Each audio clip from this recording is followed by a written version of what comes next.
What's up, you guys? Welcome back to the Crimson Lounge, back at it again with another episode of Primordials Bounty. Say hi, everybody.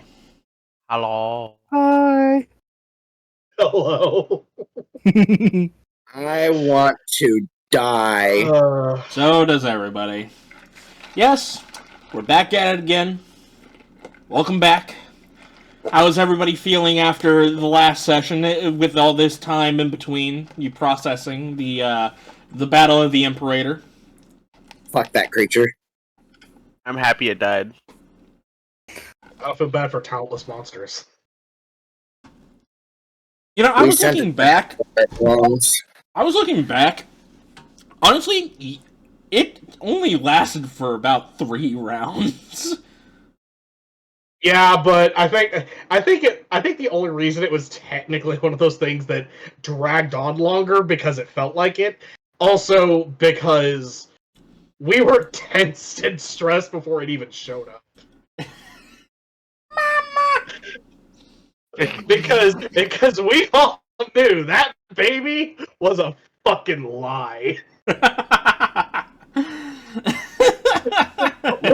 we all knew it was bait. And yet you did nothing. And you did nothing. What could we have done? I don't know. Died. Die. I don't know. If it was me, if I knew it was bait, I would have attacked it and then ran behind some rocks. Wait for Mama to come out. Fuck no. Of course you would, Mr. GM, who knows. You say that, but here's the thing. I have an IRL game, and something similar to that happened. It wasn't a penguin. It was like a giant fucking winter ox or something like that. Winter ox, I think that's what they're called. I didn't come up with the fucking name of the DM did. And our goal was to hunt down one, and well, turns out it was we all knew it was there ain't no way. We were told that we were hunting down a giant one. Despite this one being fucking huge, it's not what we're looking for. So we basically had to set up a point where it's just alright, we're gonna take the first shot, it's gonna whine to its mother, the mother's gonna come out, and then we're gonna ambush the mother. So you metagamed. How's that metagaming? It isn't, I'm just fucking with you. I was about to say, that's we're close to metagaming. Using a gaslight move today. I am very gaslighty today. Jesus. God, just don't light a match around him. No, please, light the match. Because I'm gonna burn everything to the ground. Oh, okay. Well, before you start burning things, I guess we should get into the recap and get on with it.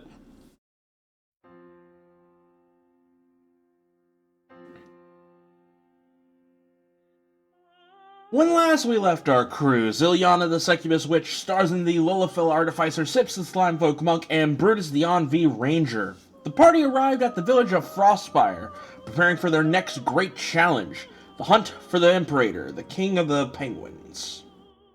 While making their final preparations, they met a new companion by the name of Tide the Water Genasi Jaeger, who expressed great interest in joining in their hunt. The next morning, Zilyana woke up in an unexpected place, curled up inside the cave of the village bear Yogi after one too many drinks that night.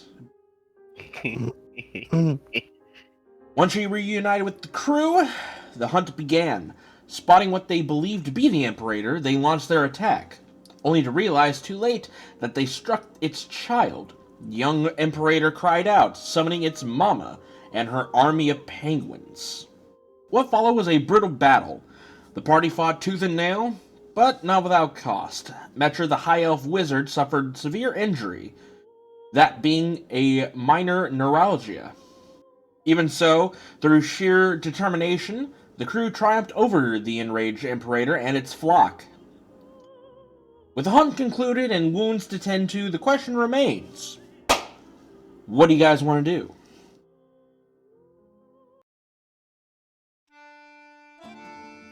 Well, I'm going to. Okay, because Brutus isn't here, I actually do have to do this. I have to put the stuff in my sheet, which I'm actually going to put it in my fucking back folding. Okay, while you're doing that, what about everybody else? Pull out a bag of chips and start snacking. Oh my god. God pulls out a gun and shoots your bag of chips. Coward. You know what, Ty's gonna come up to the party and just looking over those who are injured goes, "You guys handle yourselves very well. How are you two dealing with it? And, how are you guys handling with your wounds?" He looks towards, Sips and, Metra. So, here comes the funny bit. You look at Metra. She's not... Well, yeah, she is injured. She is not injured in the way that you don't see her skin burning. Like, there is no nerve damage on her at this current moment.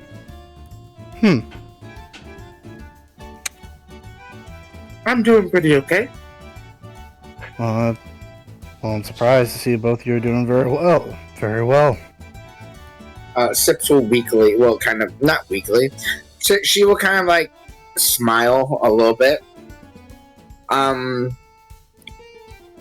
Remember, I got like bit by it, right? got pecked. You got pecked. You definitely got pecked, but you also got slapped a bit as well, along with getting some bile on you. Yeah, so Sips is like holding her like left arm. While she says that, you can see her like pouring some mysterious liquid. It doesn't look like a potion onto her arm. No, people got their own treatments. Won't question that. After making sure that everything is situated, Starzin's just gonna start giving everybody a once over to make sure no one is critically injured.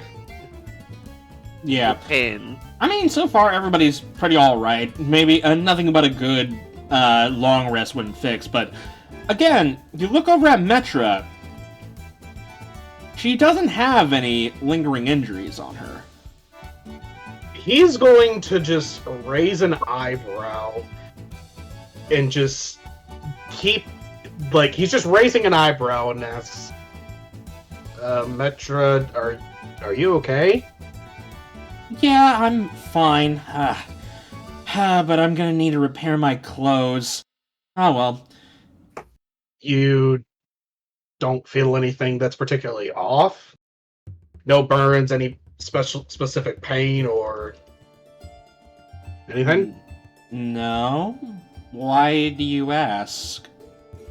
Well, because I saw you take a pretty heavy hit when that Imperator biled on us.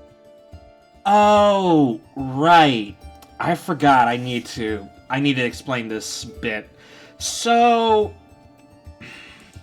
you know how I've explained to you about what my condition is, right? Yeah, the time magic affects you and it causes you to revert to your true age in times of extreme stress and duress, and then back to your current form when you're fine. Yeah, so essentially, when I did the time magic, if I were to... Here, let me go ahead and just draw a line so I can better explain. So this line right here is essentially my timeline. And right here, we'll say this is the point where I cast the time magic. Okay. Now, my physical body will use this color for this. We'll use blue for this one. Was sent back to the point where I was this age. while my mental state is still in the present, and my physical body and my actual adult form is basically stuck here. Every time I transform, essentially my body jumps back into my adult form. And when I get knocked out, I go back to my kid form. Any injuries that I take in my adult form never happens because I was never injured as a child. And because my adult form is quantum locked in that particular area, it basically means that my adult form won't suffer the lingering injuries as well because it would have restarted. It would have reset back to this point. So, okay. I think I'm following. So because your body reverts between the two forms, it and how the time magic works, it resets everything and makes anything that would be a permanent injury or a devastating injury not last, because whenever you switch back, it essentially resets you to what your body was before the time magic affected you. Mm-hmm. Now, that being said, if I were to take heavy damage as my current form, this child form, it will persist from this point to my adult form. Because it's your kid form, and that's where the cycle starts. Yes. So say if my adult form loses an arm and I get reverted back, I'll still have both my arms, and the next combat I'll have both my arms still. But if I lose my arm now, my future present self would also lose an arm. Okay, I'm understanding it. It's very complicated, and honestly, this is kind of one of the reasons why trying to study chronomancy is a bit restrictive, because, well, one false step and you could basically make it to where you never existed because you accidentally erased yourself from your own timeline. Which basically almost happened to me. That's why I'm a child. I think I read that in a book once. I think I read that in like a kid's book once. Don't they call that like time paradoxes or something? Something like that, yes. Huh. Well, I mean, I guess it's a good reason I choose to study engineering and not time, because, well, as you perfectly explained, time is convoluted. Yeah. So, yes, out of game, if Metra gets a lingering injury while in her adult form, she will not get it. It will essentially be canceled out. Right. But if it's broken, understood. But if she gets, but any injury she suffers as a child will always carry over until healed. Correct. Okay, so that's a bit of a double-edged sword there. Time magic. I mean, hey, that's what you get when you try to mess with time. Time is a fickle thing that is a bitch to I don't figure think out. that's a double-edged sword. I think that is just Metra's broken. There is no downside. No, there is a downside. There is a downside. If she gets hurt, if she gets a lingering injury in her child form, it will carry over to her adult form. Yeah, if we get injured in our form, it'll carry over to our combats as well. Clyde, you're missing the point. Clyde, I think you're missing the point. Has a straight-up immunity to injuries. Not entirely. Not entirely. Only in the adult form. Only in her adult form. Yeah. And even then, that's not even to stipulate and say that it's not impossible for her to suffer a lingering injury outside of combat. Oh yeah, no. That's well, not. it's also. I will say there is one thing that I will go ahead and say. If she does die in her adult form, she will die, period, because the soul is not connected to the body. The Reaper will come for the soul, no matter if she's an adult or child. It's just her body is in that cycle. Well, that would make sense. It would also just be reasonable to expect. It's like, well, the body can't really do much to be affected by it if it ain't alive. Yeah. I want to ask a dumb question. No, that's out of game. After game. I mean, you can say it. I can cut it out if it's dumb. Well, it's a dumb idea, but so if she dies in her adult form, wouldn't that mean her child form come around, but soulless? Well, if anything, it would just more be she dies as her adult form, her body falls over dead and turns into a child, but still dead. Yeah, essentially. At least that's the way I'm reading into it. She dies over dead. Either way, no soul's dead. Either way, no soul is dead. Yeah, pretty much. If she dies in the game, she dies in real life.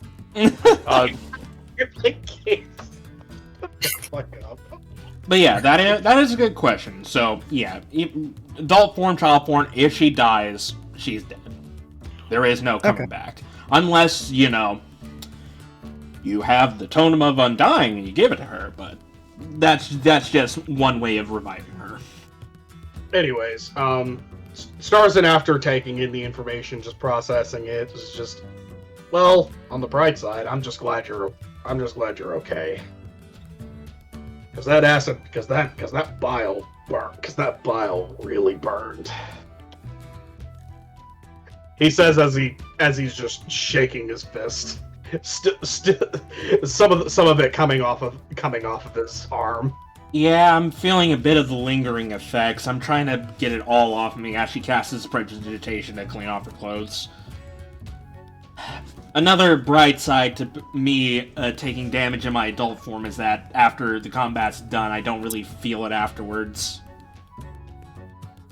Well, at least it's a silver lining. Yeah. Anyway, looks like we got everything we need from this. We should be able to head to the next town and turn in this prize and call it a day. Yeah, we'd like to get paid. Speaking of which, I should go ahead and probably tell the audience on what you guys got. That'd be a good idea. That'd probably be smart. Alright, so what you got are the following. First thing, you got the Imperator's beak. It's a razor-sharp beak. The equivalency of, like, a very sharp knife, or a sword, essentially. The capacity to basically... If the Imperator wanted to, with enough force in its jaw, it could chop off an arm. So you got the beak. You also got some of its you got some of its fat, which basically has essential oiliness to it, meaning basically it's a slick layer of fat that makes the Imperator difficult to grasp, essentially. It's slipperiness. And lastly, you got a flask of its bile, which thrown will do 66 acid damage. Oh. I will go ahead and give you the weight. The beak will be, I'll say, roughly like 20 pounds. Okay. Considering it's bone. Yeah, it's essentially like solid bone cartilage kind of thing. Yeah. Obviously, the flask is a flask, so you don't need to. It'll be the same weight as a regular flask, so you don't have to worry about that. Already got that. And the fat will be We'll say 50 pounds. 50 pounds of oily fatness. Okay. I am probably going to be carrying the fat not in my bag of holding because that's a hell of a lot of fat. Also, it breaks carrying capacity, is what I'm saying. Ah, I see. So I'm going to be carrying that on my person, which will also probably break my character's carrying capacity, but I'm fine carrying that on my person to get rid of later, because I don't really know what we'll be able to do with this, and then we'll see. Tide's willing to carry some. Then you can, if you really want to, then you can carry the fat, because that's the only problematic one. No, let me. I will carry the fat. Let me carry your burdens. Pounds. Well, Tengu fat. alright, can you carry 50 pounds of it? Yes, It doesn't over encumber you. I it mean, does. oh, it does. Yeah, I was about to say. Want to split 25-25? See if it doesn't encumber the both of us. Trying to see what is putting me over. Oh, it's not some Mara claws. I still have those. Wow. You still have those? I'm not even Yeah, sure. I wouldn't have those on my person. Okay, I'm in my weight thing. Okay. I can carry it. You carried those in your inventory ever since Alright, then. he's got Damn. Alright, so this brings up to, do you want its meat? I'm gonna say probably not, because I'm probably not gonna be able to carry a whole lot of it. Alright. Just had to ask. Unless someone really wants to harvest the meat. Tide's fine. Less cumber means more mobility for him. Right then. Okay. Cool. Let's go. So, as you guys begin to set off, there's a moment where you hear the squawking of a much smaller. Well,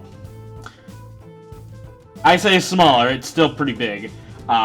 Medium-sized penguin, which you now know is the child of the Imperator, going up to the mama, pecking to see if it will wake up, and realizing Mama's dead, will let out a sorrowful...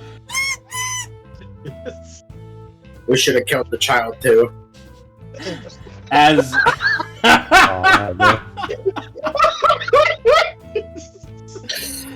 God damn. If we would have just killed it too. And for those who look back, you see this child penguin doing what an owl bear child would do, starts eating the mother.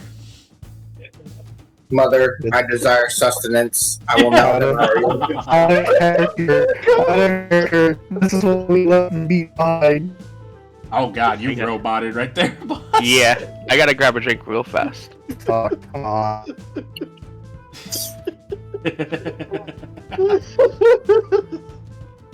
Sonic, start 2 more days. Now on YouTube. Damn, Sonic. Fucking A. I'm good now. I'm good.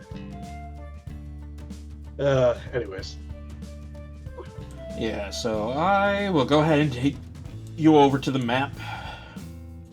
Mm-hmm. Yep. Oh, wait. There was one more thing you guys need to do here. Oh, right, the buried treasure. Yep. So... Yeah. Pick one person among yourselves and do a perception or investigation check.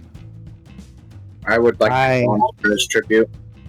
I have an investigation of 5 if you let Tide know of your plan. I have a perception of 6. I have a investigation of 8. Well, you beat me there. I'm an artificer. Of course I beat you there. I could beat you there without proficiency. Okay. I'll let Clyde do it. I can't be taking center stage for everything, so. All right. Just Clyde, fail. roll me a perception check. Watch me fail. Watch me miserably. 16.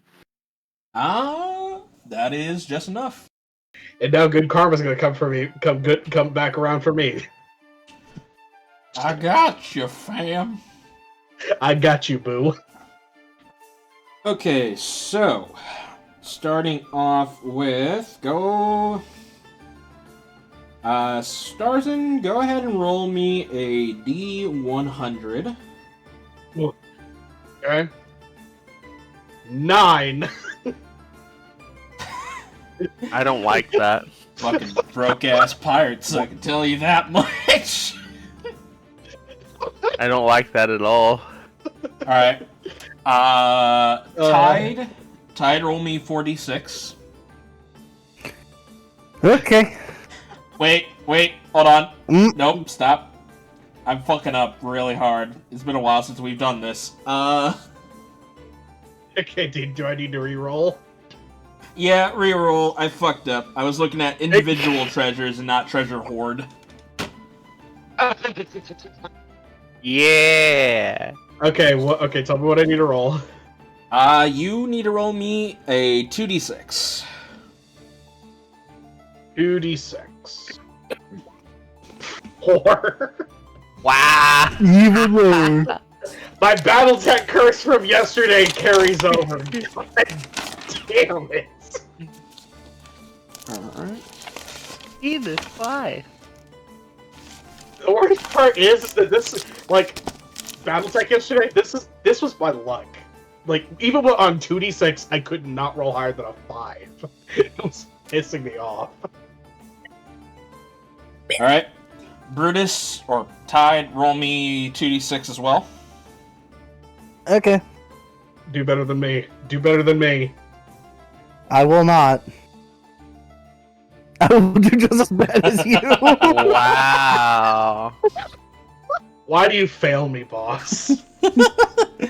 It's your fault for to raising him up to your standards. You mean lowering him to his standard? The worst part is I didn't raise or lower him, technically. Look. Here's the thing. You put the pin up. I have to knock it down. Okay. Alright, Zilyana, roll me 6d6. Oh boy, watch them all be one. That would be Where's the fucking dice? hilarious. I Oh, know. please.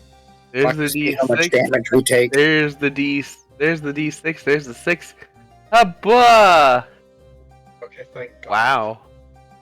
Not bad, That's not actually, bad. that's actually pretty good. And Alright, now we Sips. Now, Now, Sips, you roll me Yeah. 3d6. please, roll low.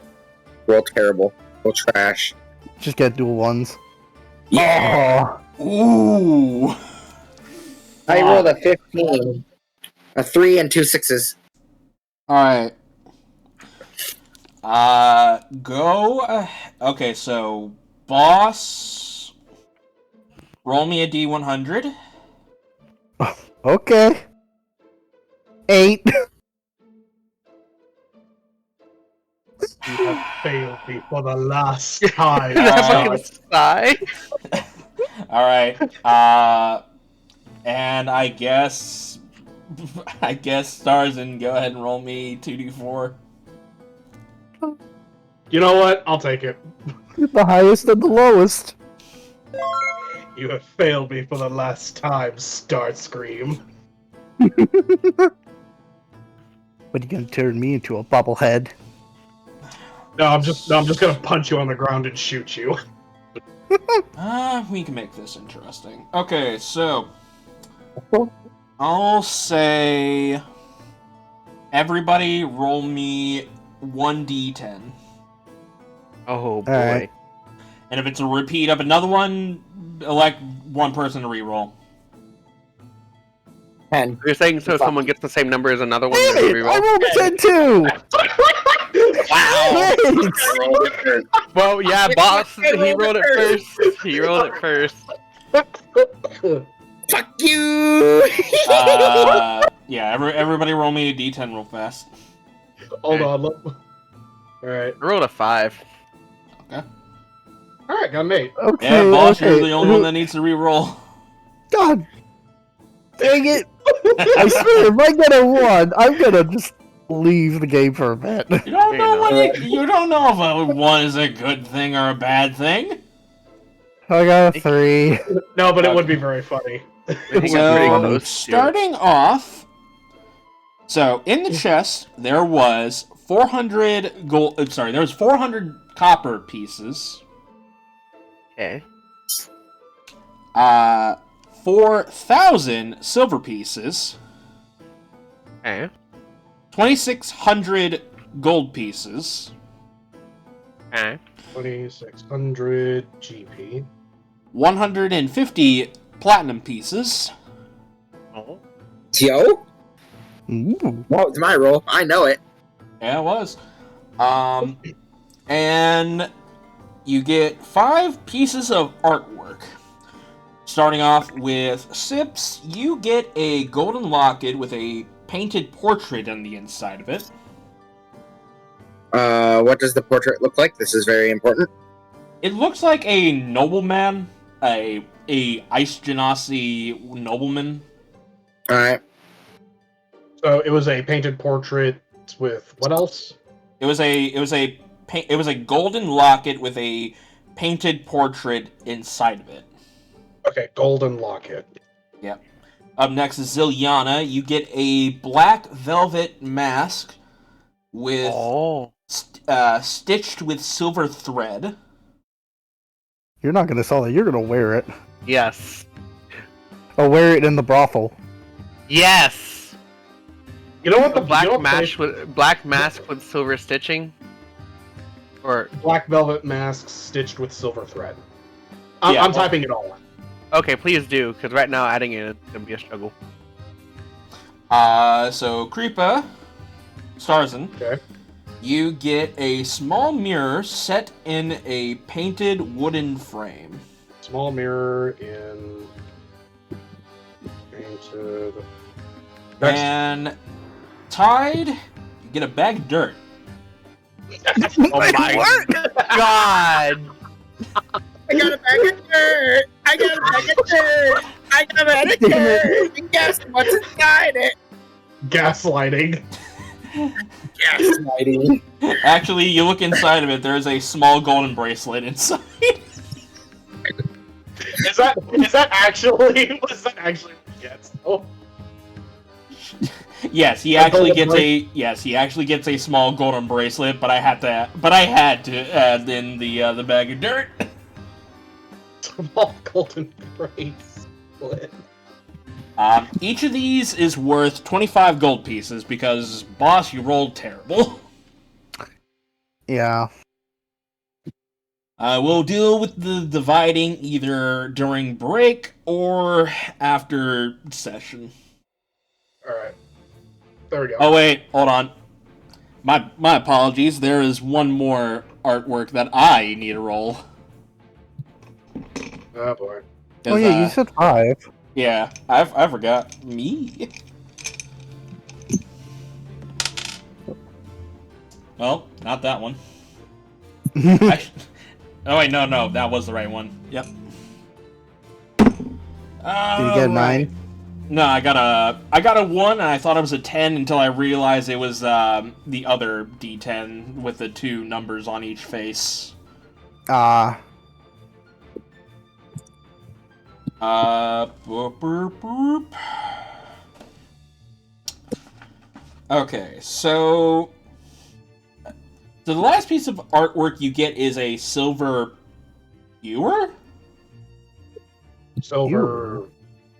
The fuck's an ewer? Spell it. E-W-E-R? E-W. E-W-D. Oh, Definition. urn. Oh. A large jug with a wide mouth, formerly used for carrying Wait, water to... That's not how you spell urn. Is it? It's kind of like a pitcher glass. You know, the things that you would see cartoons lemonades have in? It's a type of urn. Ewer. Yeah, it sounds like it's It's an ewer. Ewer. Okay, I did say it right. I was like, there is no way that's an urn. Hold it on. sounds like it's a Ewer. It sounds like it's something in the shape of an urn and kind of meant to look like one, but completely different functioning. It's a pitcher. Yeah, it's a pitcher. Giant Apparently- fucking pitcher. Apparently it's pronounced Ewer. Ewer. Ewer. Ewer, yeah. The more you know, Y-O-O- kids. Yep. And If you're a knowing kid, half get the battle. fuck off this channel. So yes, you go ahead and you collect all this stuff. And you make off like bandits to Everpeak. We'll just say for the sake of brevity, you guys can be on the outskirts of Everpeak. So, like, right about there. Mm-hmm. But from... Yeah, from right there's fine. Can one of you guys roll me a D20 roll fast? Oh, do I also need to heal again for Brutus? Yeah. Okay. Oh, Sips just went ahead and jumped the gun on it, so 11. Goddamn right, I'm feeling lucky today. 11. Also, you guys rolled more than me in the last rolls, so. You know what? Fair enough. You know, Hey, we're 21. due to let you jump the gun a little bit. Pop off, King. Alright. As you guys are walking, Iris just is, peeking up. Is like, holy fuck, it's cold. Iris is. Yeah, Iris is basically complaining about the cold. Never been She farther. doesn't have a whole lot of winter clothing, does she? I mean, she's wearing winter clothes right now. She's just not a big fan of the cold. Ty just simply mentions no use of the cold. No, not really. Where I come from, it's a lot more insulated. Actually, you see Ty pull out a flask and reach it down to her to gesture it. Here, you can still drink in that form, right? Iris, not Metra. Oh. My brain went dumb there. Yeah. Here. Want to drink? I'm giving children alcohol. Oh my god. Look, you gotta start on them early to gain that resistance. What? That sentence can mean a lot of things, and I don't like it. You gotta have it early so that they learn how shit it tastes. And just like that, boss gets canceled. Quick personal story. I accidentally had my mom's mixed drink of Mountain Dew and beer, I think it was one time, or liquor of some kind. And I was like 7 years old. I tried it and I threw up instantly and said, I don't ever want to drink that again. Yeah, that is the tech, alright? That's weirdly enough how I... interested in drinking. That's how I... weirdly enough, we have the same story. That's when I first started, like... That's when I started, like, no, I'm not ever going to drink again, because my father gave me a can of Mountain Dew with some bourbon or whiskey or something in it, and made me taste it, and I'm like, ugh, I don't like it. Yeah, that's the tech. Is what if a kid asks, "Hey, how does that taste?" or if they're curious about drinking, you form a tiny thing of the worst tasting shit you have in your cabinet. They will never touch the stuff again. Yeah. Yeah, agreed. And this has been a bad parenting advice moment. It's okay, there's no kids here. If there are kids, get the fuck out of my channel.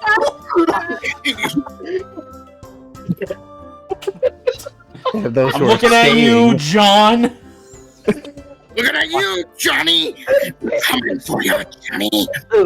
Oh my god. Alright, anyways, Iris will go ahead and take the flask and takes a swig and is like, ugh. I mean, I guess this will work. Thank you.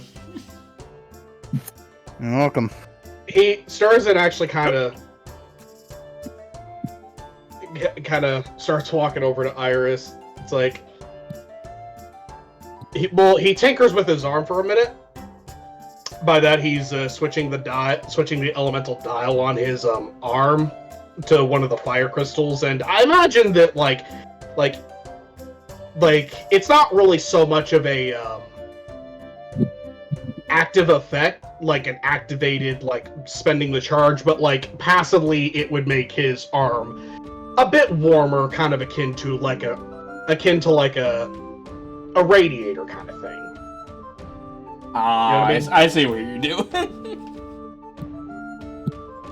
As you go ahead and you basically put your arm out. I'm assuming you're putting your arm out for her to get close to. Yep. She just is like, you just see her smile. You just see her smile with her eyes closed, like, that's a little bit better. Yeah, if there's one thing that I miss from back home are the lava rivers. That actually sounds like it. Sounds like it would be a nice thing to have around. It's not. It's nice if you built your place far enough away from it. I guess I'm also just thinking with the crafter mentality of the applications that one could use with the lava river. No, that sounds nice, but I would have to attune to a different element to go in that. Nah, cold doesn't really bother me that much. But how long have you been a crafter, Starzin? Well, I officially started along this path about 3 years ago.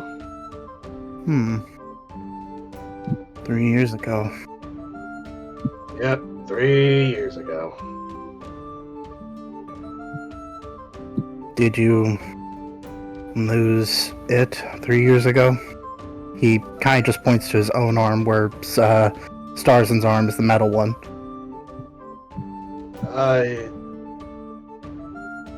Yeah. What are you getting at? Tide looks away a little. Just wanting to be accurate, that's all. I want to insight that. Boss is having flashbacks to a different character. All roll deception, I guess. Extra dimensional Vietnam A flashbacks. different life, a different world. Alright, wow, double 7. Oh, hang on. Boss can still roll a 1. Well, DM, you know That made what me laugh happened. harder than it should have. I mean, it's not a 1, but... It's not a 1. Well, I mean, it's up to you on this one. What does he get off of this insight? Okay. From the insight itself, a sense of potential hope, but with a bit of guilt. That's Hope kind. and guilt. Yep. Joe, Yes. can I roll a history check? You can, but not right now. Alright, fair enough. As you insight Tide, you see, you feel Iris tug on your shoulder as she points to the sky and is like, "Hey, I think something's going on." As she basically points up to the sky, and you see a large smoke cloud rising up into the air. Sips draws her blade. Where's What the direction smoke is coming it? from? What direction? It's coming in the direction of the town that you're going to. Sips runs. Oh shit! Oh, Tide sweet. actually. Oh. Tide actually falls behind you. Full sprint. Starzin immediate is also running full sprint. Sword and gun drawn.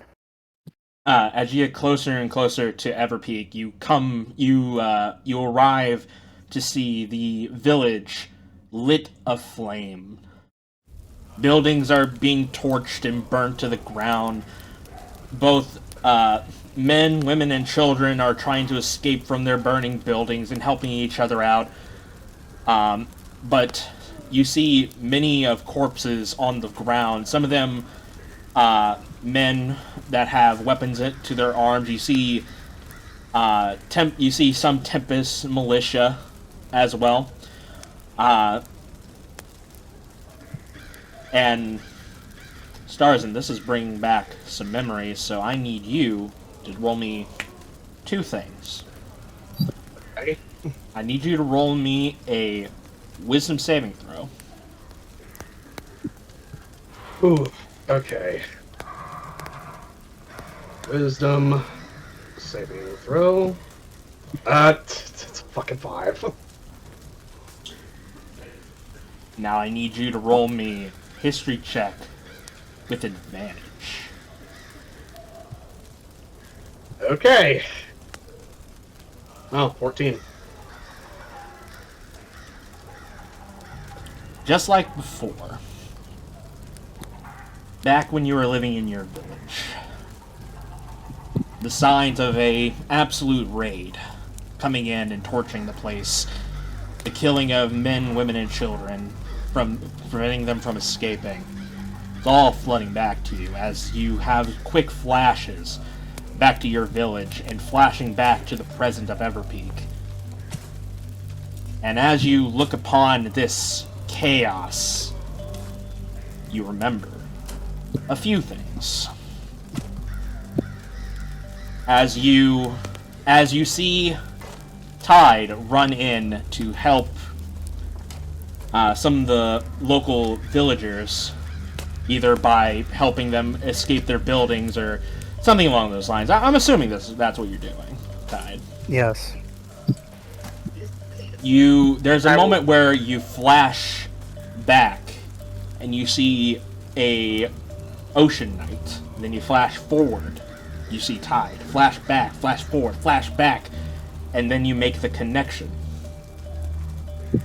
Tide was there on the day your village was raided. Starzin's going to stutter as he basically tells everybody to go help get people out of the infernos. But he is very stuttery, like something is, like, I don't even need to roll a deception for people to insight and tell that something is very wrong with him. But he is trying desperately to maintain some level of composure. As an added side effect, you will be under the frightened condition while you're in this blazing hellscape. That does not prevent you from roaming around per se, but it will give you the other disadvantages to the frightened condition. Yep. Do I get to make the saving throw every now and then? I'll let you know when you're able to repeat it. Okay. Sounds good. I would have something here. Okay. Oh, that also Sip. reminds me. I need you to make me a wisdom saving throw as well. I was about to say Sips would have flashbacks too. Wisdom save, you say. Oh man, I sure do love being a wisdom-based character. 10. We'll save that in a minute. However, as you walk into this, you also get a sense of familiarity. Even though you've never been to a place like this before, you never experienced something like this before. It feels familiar. It's almost like you have done this before, as your first reactions are essentially help the civilians. Yeah, help the civilians instantly jump in. even manage maybe a little bit, making sure they get out. Yeah, I do that. I'm helping the civilians, anyone that I can see. I'm helping them, pulling them out of burning buildings or whatnot. Escorting them out of the city, or at least directing them out of the city. All the while, I'll be looking around for whoever for whatever happened, who's attacking. But that's why I'm looking around. As you're looking around, helping out some of the villages, you see something coming from the corner. This plant-like monster peeking around the corner as it jumps up in the air, about to slash you across the chest. A spear comes in from the side and sticks this plant-like creature to the wall of the house as you see Gaines run up with Veracus. Sips, you're right. I'm fine. I'm fine for now. We need to get the people out of here. That's what me and Veracus has been doing. We so far got most of the people out of the the western corner of Everpeak. Do you have an idea of what happened? It's these weird plant creatures. They popped up out of nowhere. Some of them lit themselves on fire and just ran into the buildings and just set it in a blaze. I also saw some lunatic up north near the bar area, where the town bar is. Lunatic.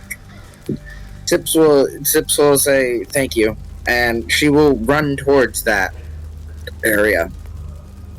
As you run, both Gaines and Veracus will go ahead and run over to Zilyana. Captain. Yeah. What are your orders? Secure as many people as you can and evacuate them. Otherwise, just make sure everyone's okay, and we will. I heard about the lunatic bit from a distance, right? Yeah, you heard. I'm gonna say, and the rest of us can go figure out who or what that is that you've been by the bar area. Gonna need some extra hands. Can I take Iris and Metra with us? Yeah. Her magic will come in handy, and Iris's keen eye will help us spot if we miss anybody. That is perfectly fine. All right. As Gaines says that, both Iris and Metra run off with Veracus and Gaines to the other parts of the town. As I'm assuming you're following after Sips. Yeah. Now, I am. Tide. Hmm? You heard from both of them as you managed to free as you managed to knock out one of the walls of a building to let some of the people that were inside of it run out. Mm-hmm. Go south now. Go. Thank you. As you see a woman carrying her child out into the outskirts of the village. Plant things. Do I know any of these sort of plant creatures? Have I heard of them before?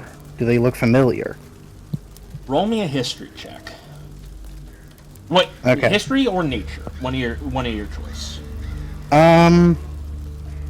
Let's see.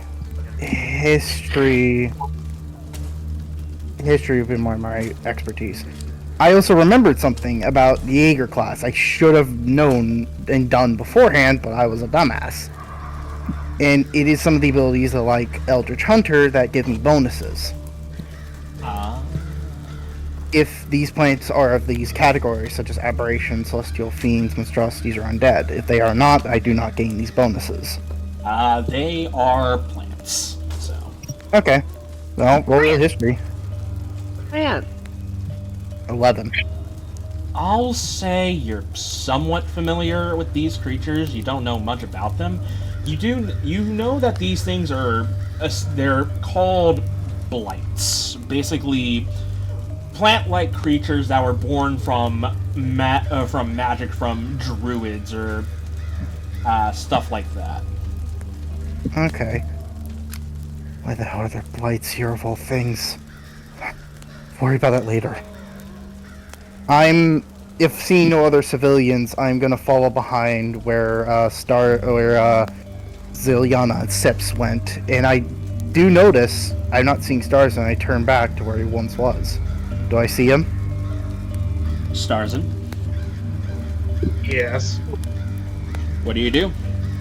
Well, he just kind of looks.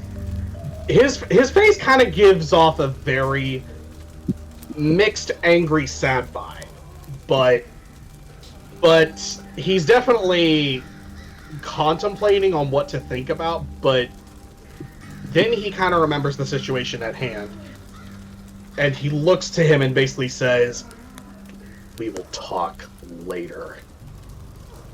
As you say that, you run after Zilyana and Sips.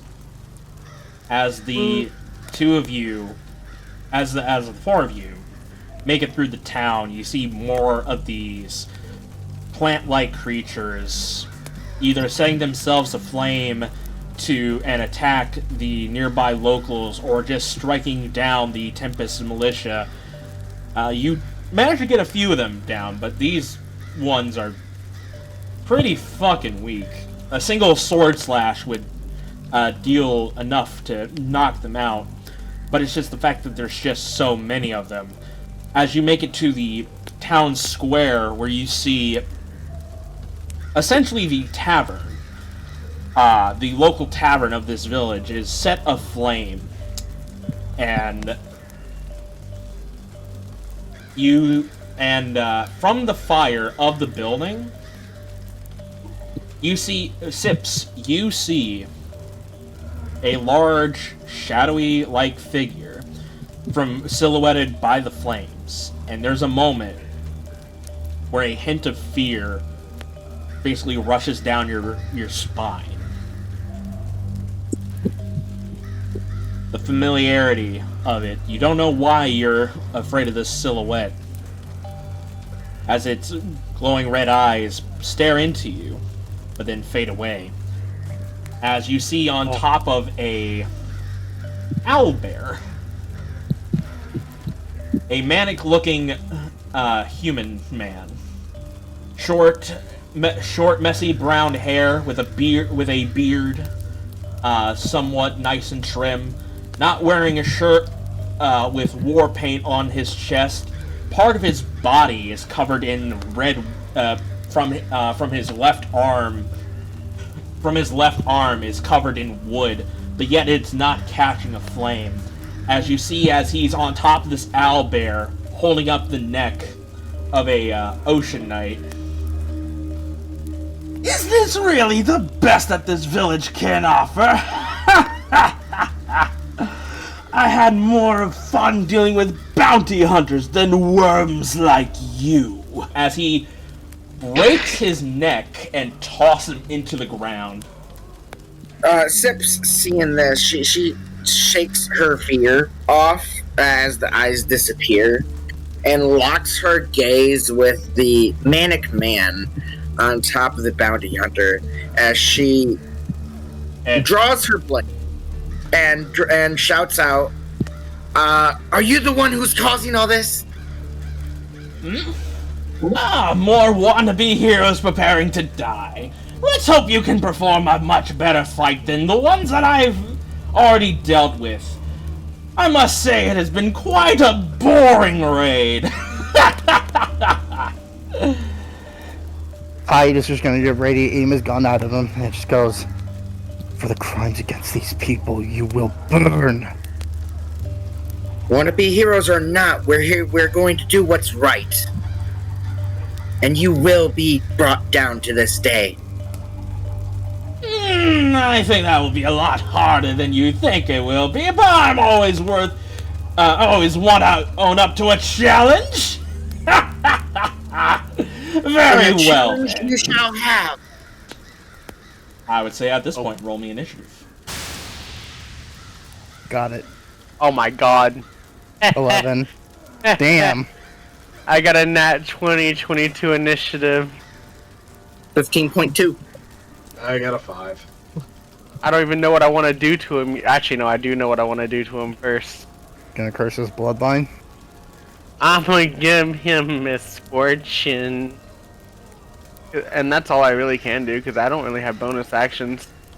All my stuff is mainly action based. I'll use the Wave Knight to be the initiative for the civilians that are remaining. Oh shit. Damn. Right. Beat out your decks? Damn. Well. Alright, so first one up the bat is this figure up front. Matchstick, I guess. Before we begin, I might as well make introductions. My name is Gormash Ironskin, and I was sent here by my captain to lay waste to this town. As he will command his owlbear to move forward. Oh shit. As he will go ahead and raise up his great axe, and we'll go ahead and make 2 swings. Both of them will be hitting Sips. Okay. So the first attack will be 18 slashing damage. Okay. And the second attack will be 21 points of slashing. Perfect. Deflect. Alright. I use my reaction to deflect. I roll a d10. Or is that much? Yeah, d10 plus dex plus monk level. Just so now realizing you guys didn't have a long rest before you guys did anything. Shit. Oh, well. We ball. Fuck it, we ball. 9, 10, 11, 12, 13, 14. 14 plus 6, 20. The good news is I consider this. So you will take 1 point of damage. Yep. Alright.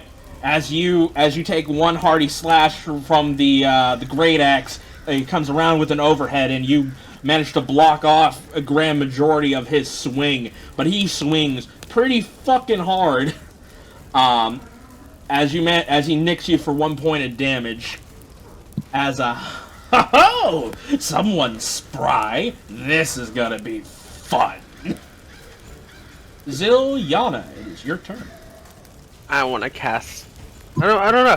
I don't know if I want it on him or the owlbear. Owlbear big and strong. He's just on the back of it. Yeah, but you also gotta remember, owlbears are big and strong, but so are we at this point in the game. How? You think he's the bigger threat? Something? I mean, I would be inclined to think he's the bigger threat, but I mean, then again, I'm just going off a very old, rudimentary knowledge of when we fought an owlbear. And honestly, even then, I'm probably not really remembering it correctly. Not to mention, we have numbers this time around. You have numbers?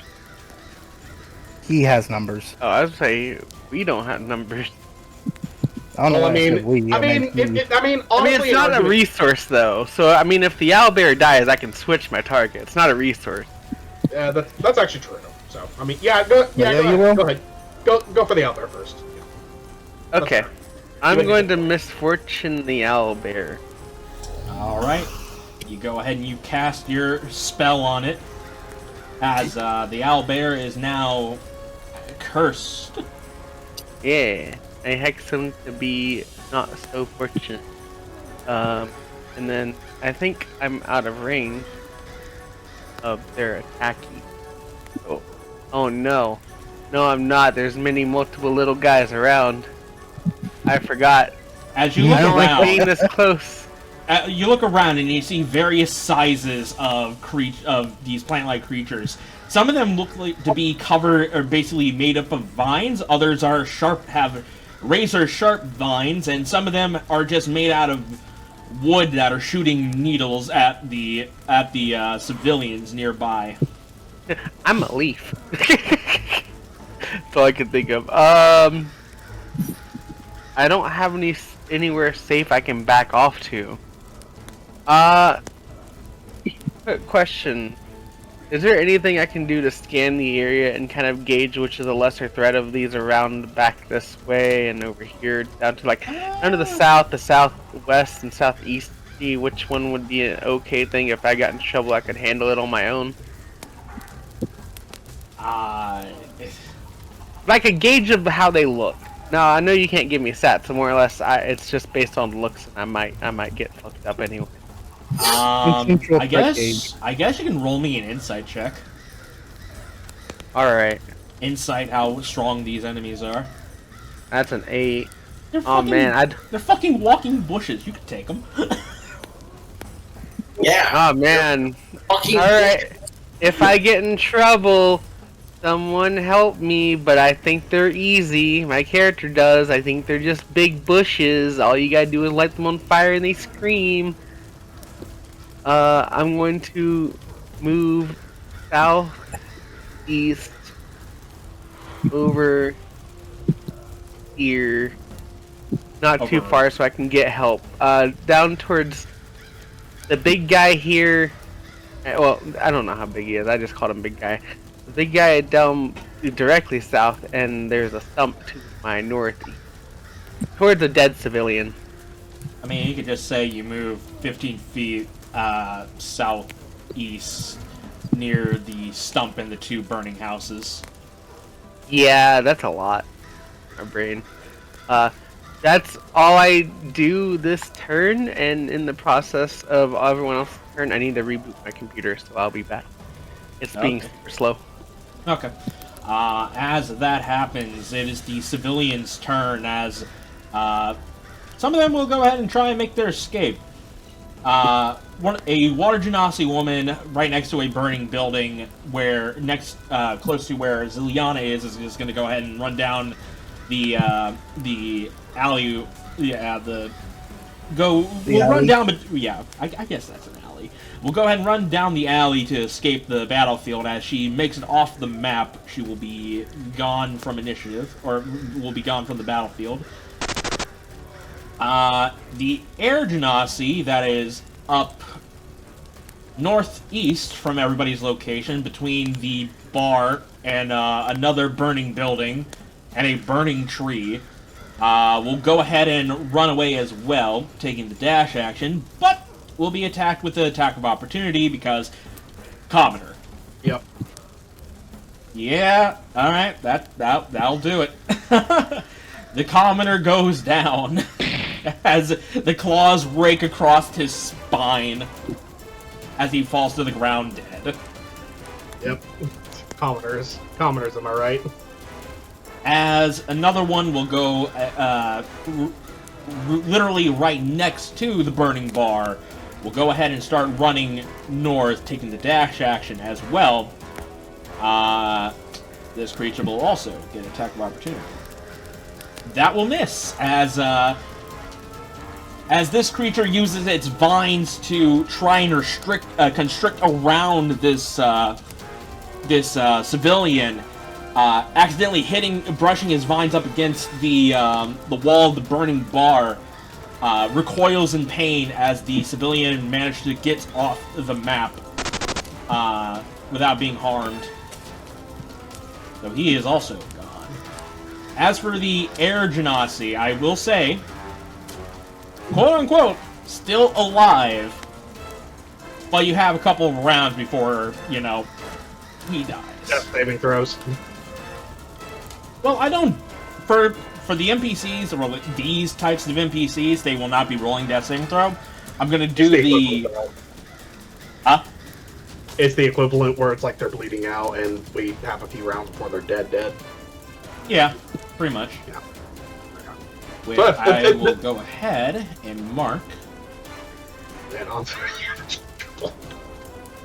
Yeah, these ones are dead. This one's still alive. Round. This one is also alive by 1 round. This dwarf in the very bottom southwest is definitely dead.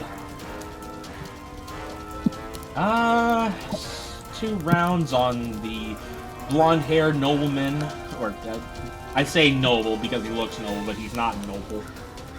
And we'll say this male water genasi right here is dead, while the other male water genasi with blue hair is alive.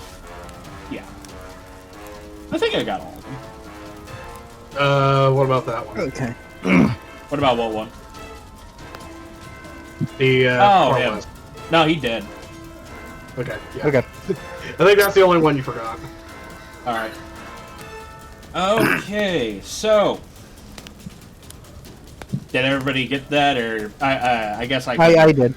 Okay, just make sure. I think Owen's the only one that's missing. What? Some of the NPCs have a time limit before they die. If they reach 3 on their thing, they're dead. Ones that have a red mark on them are already dead. So, if you want to save civilians, there's a time limit. Just let you don't have to. I'm just pointing out, like, you know, if you want to heal some of these civilians so they can get out, that's it. I understand. I think my opinion is to hear me out. They're dead anyways. They're the sacrifice for the greater good of we take this thing out.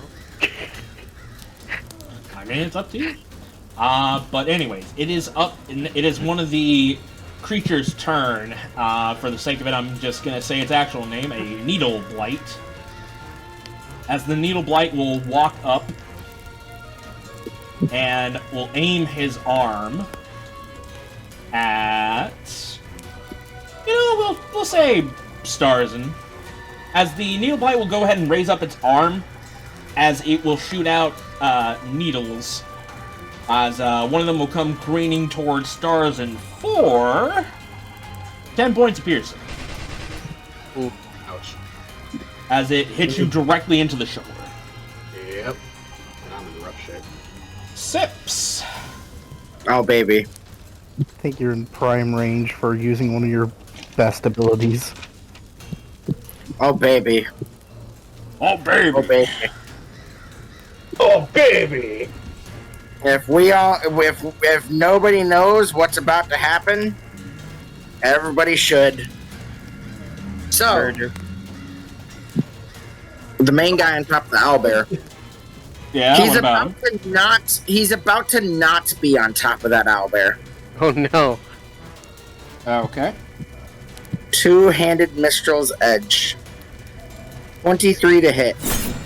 The 23 will hit, but he needs to make, I believe, a strength saving throw. Yes, I will post the ability really, really quick. Bam. Oh, I thought you were gonna pull. I thought you were gonna do your thing where you're gonna pull him off. Ah, fuck no! I'm just using all my ki to kill him. Okie dokie. Oh, that's what you meant by not be up there. It's not that you're gonna push him off. He's just going to die. He's gonna fly off. He's So gonna bad thing. fly into the inferno, and I'm just going to pound him into the ground. All right. Okay. Well, he succeeded on his saving throw. Cool. Anyways, take my damage. I'm gonna do it again. 13. Think I have an ability. Give me a second. Okay. I will sink 2 key points in, making that 17. Alright.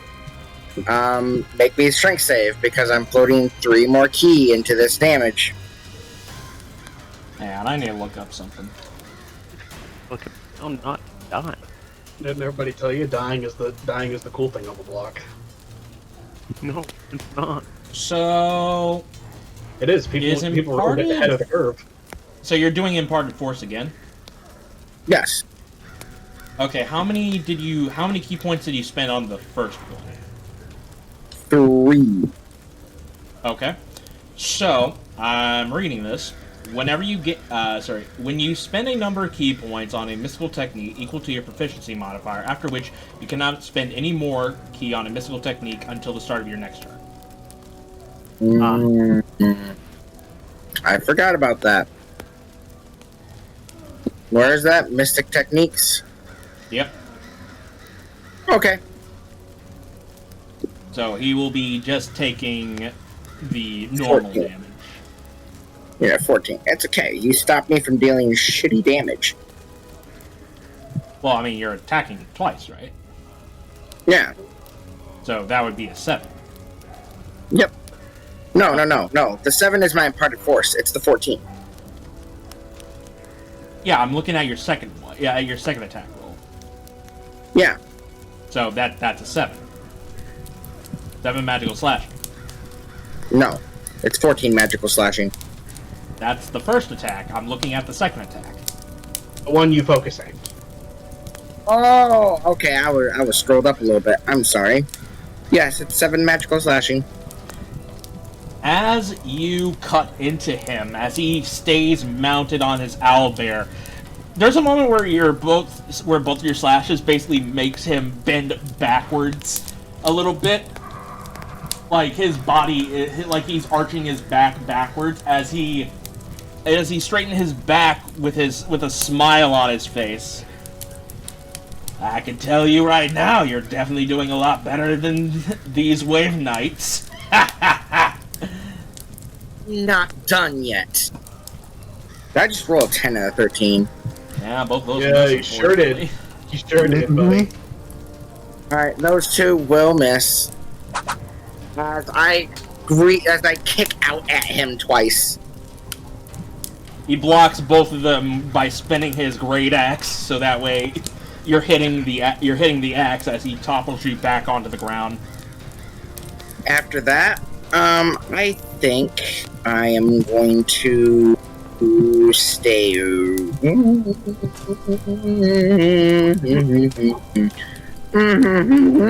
gonna go around to the other side of him. All right. We go deeper. As you base. Okay. No, I think I'm gonna stay where I am. Never mind. Thank you. Okay. Sorry.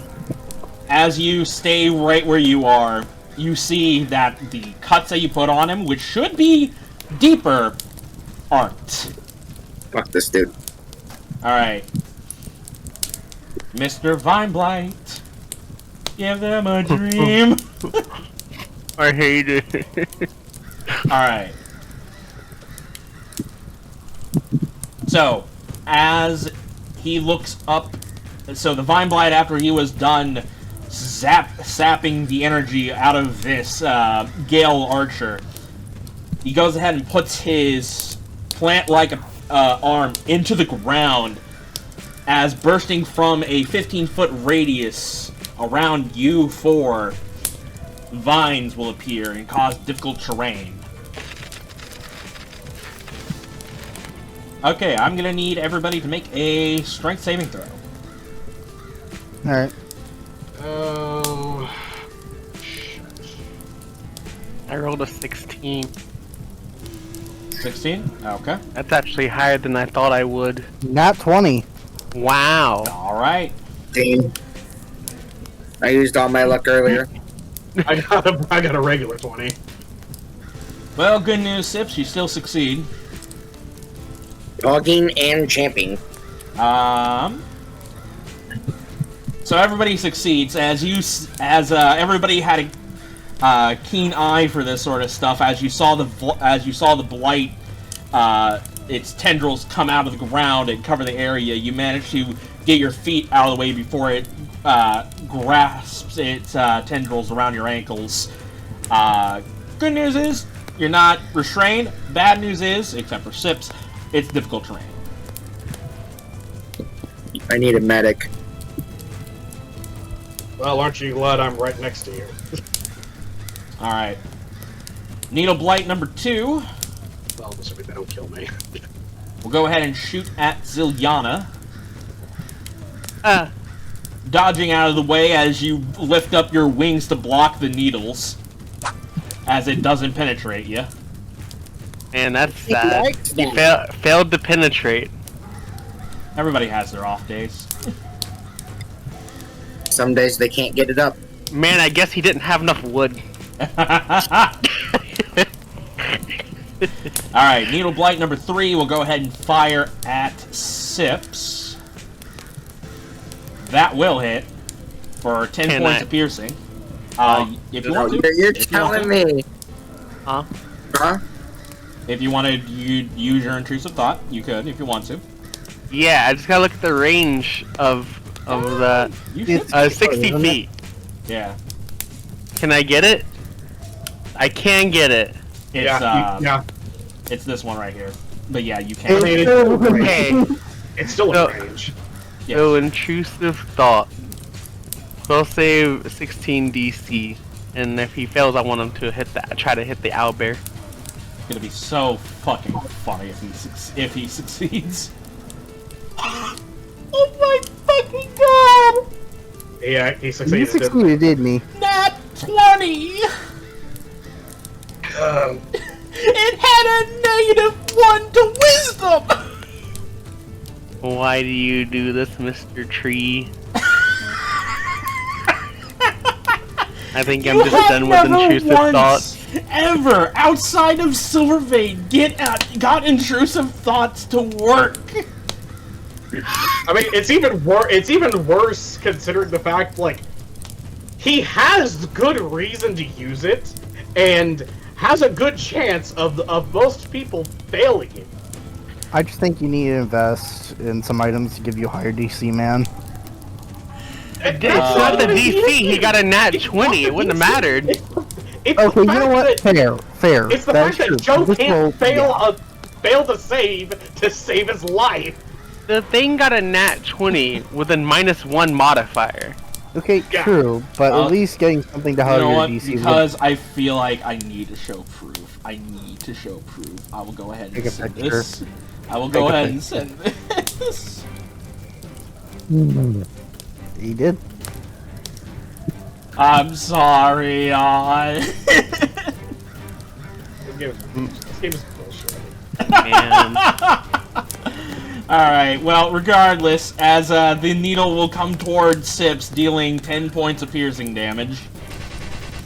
every time I try to do a good thing, the game says no. I'd Honestly, go ahead it's and roll not even 20. a game anymore. You know what, On, if you want, I will roll IRL dice for you when it comes to stuff like intrusive thoughts. Will that I make think you it feel doesn't better? matter. Your luck's just that good. Oh, I have to take this 10 points of damage. I gotta pray. Okay. I mean, I'm fine with roll 20. It's just, I don't think it mattered in this case. Yeah. I mean, unless you rolled again, in that case, I'd just be mad. Okay. Alright, Tide, it is your turn. Down my throat. Okay. Does Tide have mobile, I wonder? I do. I thought so. So the difficult terrain doesn't affect you either. As long as I dashed. That's the big problem. Oh, yeah. Yep, fair enough. However, you're correct. So I'm going to do something fun. At the start of my turn, I will use Hunter's Pursuit, spend 1 focus point, to immediately move 20 feet. So this should be 10 to the southeast, and I'm guessing 10 up here to northeast. Right next to one of these vine monsters. Correct? Yes. You move 10 feet to the right and up to get next to a razor vine blight next to a burning tree. Okay. I have a funny idea, but I think I'm just gonna go with the tried and true route. I'm gonna hit it with my blade, like as usual. First attack, 17, 17 will hit. 10 points of damage. You will be taking that 10 points. Do I want to take the 10? Damn it! You know what? I'll use. It's a 3, isn't it? Yeah, it's a 3. I will use Piercer to re-roll. Let's see if I can hit higher. Do it. 5. Sure, So- you can hit higher. 12. Yeah, 12 plus with the +1, yeah. Yep. Alright. As he will take that damage. Okay. Now, I am going to use my bonus action for Jaeger's Rush for dash. And I'm going to go north, circle around him, and leave his space, and hang towards this guy. This guy being... One of the needle blights. One of the two needle blights and the vine blight. Northwest of the map. Near the burning building. Okay.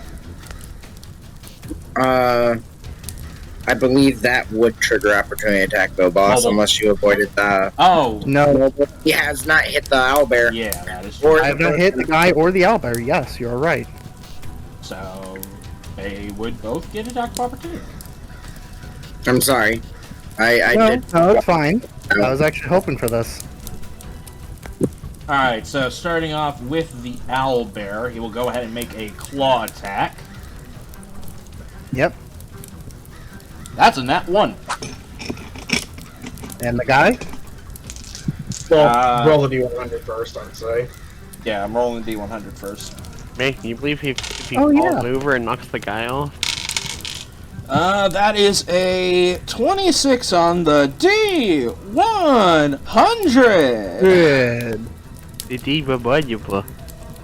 He attacks his ally on his back. He trips Oh, and falls please. over. Please let it be that. He trips and falls over and it is a flag on top. Fat man rolls over. A bit of random debris comes popping out of the building as it hits the owlbear for 2 points of fire damage.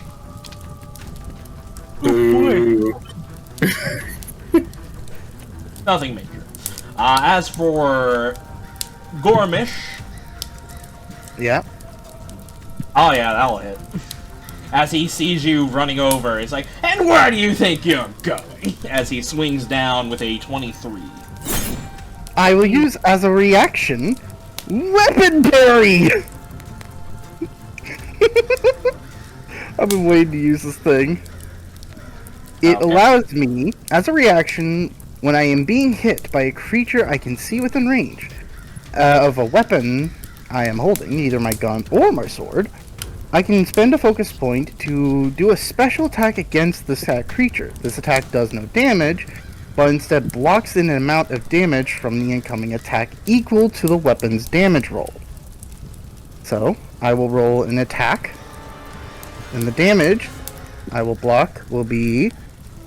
And I'm going to re-roll my damage, because I have Piercer. See if I get higher. 5. So, 12. And if I remember correctly, I have the feat Counter-Strike. That's a 3rd level Jaeger, Absolute Jaeger ability. When I use Weapon Parry as part of my focus point, then my damage increases by the equal amount of half of my Jaeger class level, rounded down, which is 3. So 12 plus 13, so 15 points, I block. Okay, so he will come down swinging, and as you quickly block it, blocking most of the attack, only hitting you for 3 points of slashing damage. Alright. And that is another momentum die. That is now... I'm out of focus... I have 1 focus point left since I attacked. No. And I did dash. So yeah, 1, and I'm now up to the blights. I am going to... Which one of the blights do I want to hit? I'm going to go for the Vine Blight. I don't like the Vine Blights. They're annoying. So, I'm going to take an attack for the Vine Blight. 14? For the Vine Blight, I do believe that will hit it. Yes, it will. Okay. And... Okay, I have 1 focus point left, and now I'm going to... think if I'm correct... Yep, I am going to use Brutal Finisher. Spending all 3 of my momentum dice, along with this attack. And I'm going to re-roll my damage die of Piercer. I usually re-roll a lot of damage, and it's less. So, That's 8 for that, and for Jaeger for momentum. So 3d6, 14. So 8 plus 14. You in total did 22 points of damage. Yep. Alright. So even though I will say you did half of its damage, I don't think it can roll for system shock due to the fact that it's a plant. Be a plant next time, Forehead. I am. I will, DM. Kill me now. Just be look. Just be a druid. Put his brain next to a seed, and then you become a plant. He has plant races. I'll be a plant. I mean, I would argue it should, just because, just to keep it consistent. But Besides consistency, what else do you have? No, that's it. well, I could technically make an argument of it being a more sophisticated plant and taking a big enough shock and taking a big enough damage to its system could damage some of its vital functions, at least in the sense of making it stable, having to stand up and that kind of thing, and it's trying to recover itself from taking a massive blow. Not so much in the traditional sense of it's reeling from the attack, more of it's trying to stabilize and actually keep itself from collapsing on itself. I also have real life logic to it as well. You cut a plant and it dies, but it has like the stuff inside of it. So like, say if its arm is made out of multiple vines and multiple plants, you cut into it. Then when those vines might start withering and decaying unless they reattach themselves. So like. But it's but this is more of a, like, yes, but this is more of a system shock. Like, you're stunned from the agonizing amount of pain that you're getting hit with. Which is why I'm making the argument. Plants feel pain.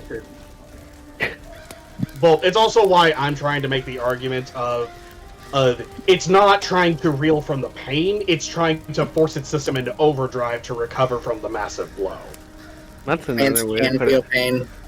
It's like instead of like yeah, I get it. Instead of being like, it's more like, okay, let me push past this and actually fucking not worry about it. Counter argument: plants can feel pain. Scientifically proven. You can do the research. I don't know. My only actual argument that I have besides the weird bit that I had was they're like weird living creatures as well.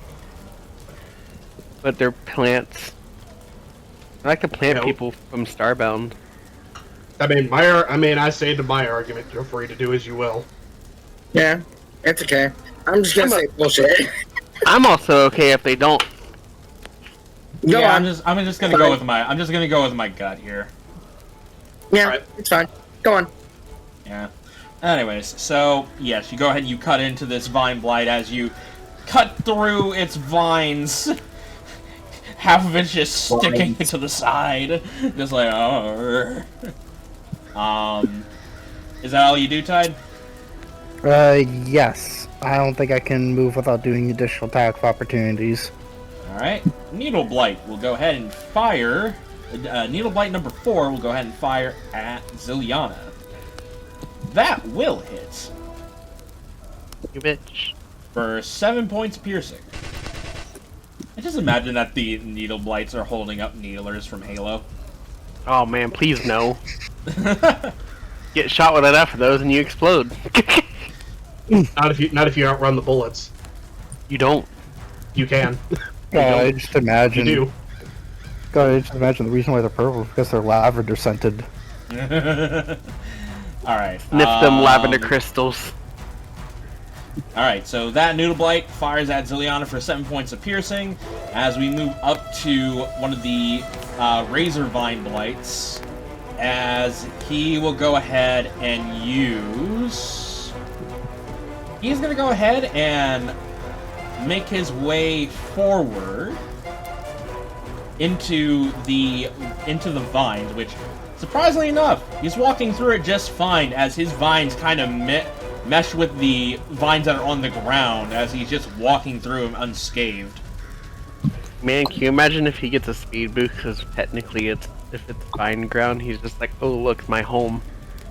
As he will go ahead and hunch down as he releases several vines from his body that are shooting out towards Sips, Starzin, and Zilyana. I need all three of you to make me a dexterity saving throw. Alright. God, I have a bad thing I could say, but I'm not gonna say it. I rolled a 6. I rolled a Help me 9. now. I rolled Put me a out of my rock. misery. I rolled a rock. I rolled. Yeah, my misery. I'm rolling like shit. Oh, this So is it's another day that ends with Y. Yeah. Okay, so everybody that failed, which includes Sips this time, will be taking 14 points of slashing damage as these vines just cut into you as you feel your life essence drain from you as even though it doesn't need it, it will be taking some HP. The big suck. Give me some of that The big sip. well. Man, if you wanted a taste, you just had to ask. This is not going well, my friends. Oh god, the... Alright. As that happens, Sips, you are knocked unconscious as that laceration from that vine knocks you out. Oh, it's about to get worse, my friend. Let me go. Let me out. This is not a dance. Let me in, let me in, let me in, let me in. Tax with I'm advantage. gonna roll an intelligence check for this owlbear. Kill me. Do It dumb. Would. It dumb. I rolled a 3. It would. Kill me. No, it's gonna go ahead and march its happy ass over to Tide. Oh god! Well, As it will go ahead and make one beak and one claw. It tries to go for a beak attack at you, Tide, but you quickly block it with your sword, but with the upswing of its claws, it slashes you for 21 points of damage. yep. That was hurted. bad. Starzin, it is your turn. Well. It isn't the consequences of my own action. It's what the consequences of getting fucked over. It isn't the consequences of watch what I make with my next character. You'll love it. Alright, okay. I'll use my action to cast Cure Wounds at first level on Sips. Because fucking hell, we are in deep shit. Sips, it's not much, but take 11 points of healing back. Don't you get bonus healing because of your thing? What thing? I meant Seps. Oh, right. Yeah, I heal +5 or +3 or something. Yeah. So add whatever you get to that. Add from. Every time I'm healed, I heal an additional amount equal to my wisdom modifier. So 11, 12, 13, 14. Want to know a fun fact? I was going through the combat from last game. You were not doing that. Yeah. I forget it. I get healed so little. Fair enough. It's a healer diff. Where's my heals? Oh my god, no. Alright, you quickly heal up. You quickly heal up Sips for 14 points of HP. Alright, take a healing potion. The bonus action. Alright. Because apparently I'm not doing. Because apparently my healing is worthless. Asshole. Love you, Starzin. And shut the fuck up. Damn. Alright, as you take in a healing potion, healing yourself for 5 points of HP. Oh, hey, cool. It's not gonna be enough to save me, but I mean, hey, I'll do what I can. And I don't have Rivet with me, but can we make the assumption that he's with the others and I'm Rivet. using... If you have Rivet, if you would have brought Rivet with you, Rivet would be with you. I just didn't put the token out here because I forgot to do that. Oh yeah, and my guy would always be with me. Hear me out. Hear me out. A little fuckwit. Because we're in a tight situation, can we say that he's with the others and I am basically sounding an alert through him that we need help? Sure, if you want to.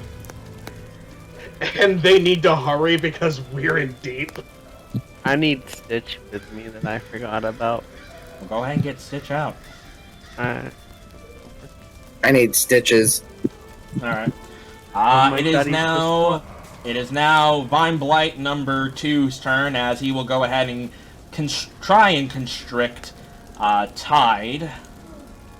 That will miss as you parry its vines with trying to prevent it from grasping around you, Tide. Dodge tank, fuck! Sticks like dynamite. As it leads back to Gormash's Gormash's turn, he will look around and say, "Ha! I must say you're putting up a better fight than the town gods, but you're no match for me." I may not, but I will withhold until people leave this place in safety. Till my very last breath. Nobility, and they say nobility is dead. However, it tends to what kills them the most. As he raises his axe up into the air, preparing to swing down. As you do that, you hear the echoing cries of magic being cast as 3 magic missiles come in and hits Gormash in the back. Ooh, who's this? As you turn to see, on the right side of the road, next to a burning tree and the tavern, you see a drow woman with a odd-looking sphere floating beside her with many cards around it. Oh! Hey DM, that elf looks like she's a little crispy. What makes you say that? She's burnt. Oh my Oh, Shut the fuck up. god! Shut the fuck up. Oh, shut the She survived a fireball. She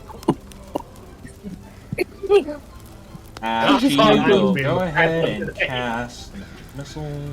That was funnier than I had I'm any gonna go ahead and cast Magic Missile level 15 on Sips. level 200 on Sips. There we go. Sips is dead.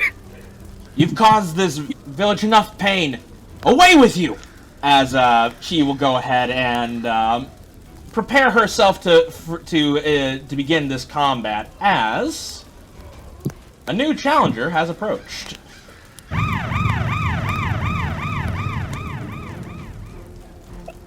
Anyways, so yes, this individual will go ahead and be right there as she casts the magic missile on Gormash. Gormash, seeing this, is like, a new challenger. Let's see how long you'll last.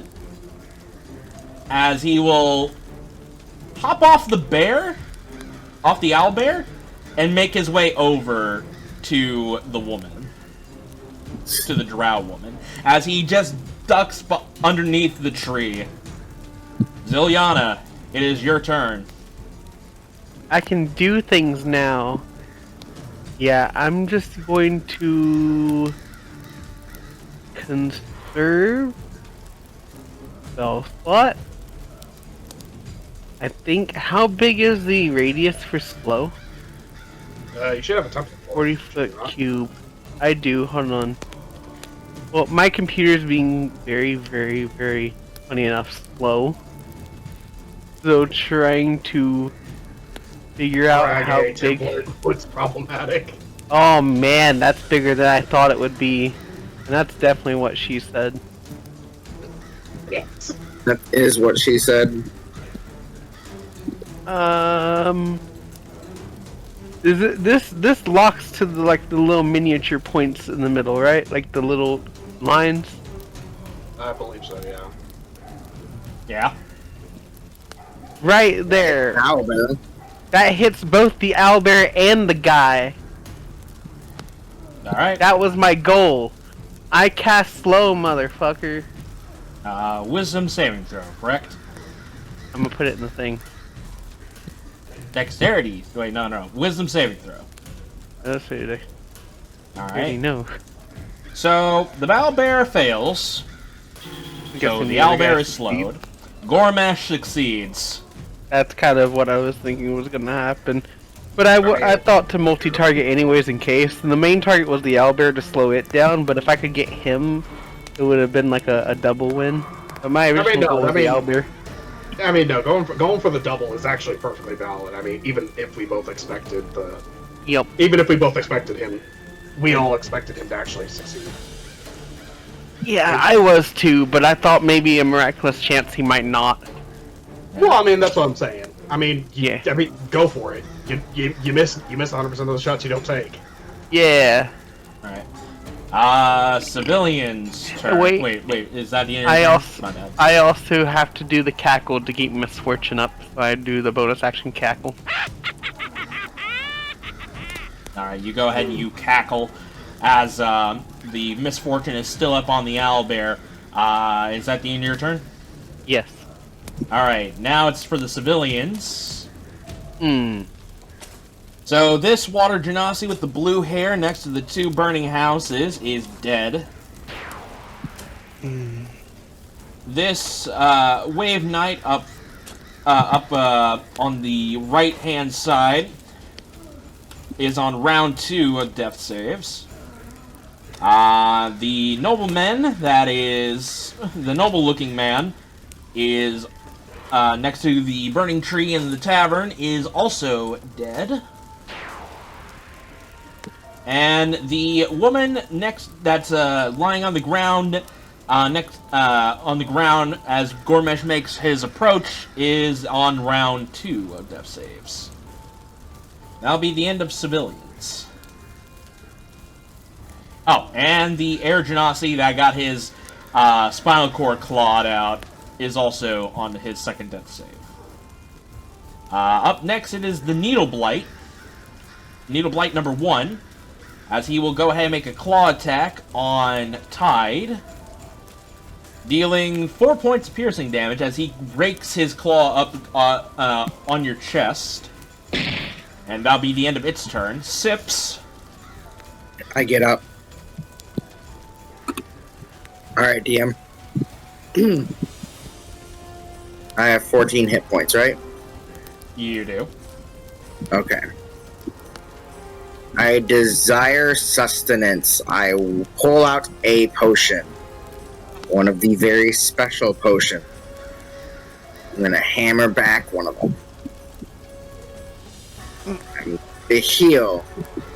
44 plus 6 plus 3. That is 16, so 19. Alright.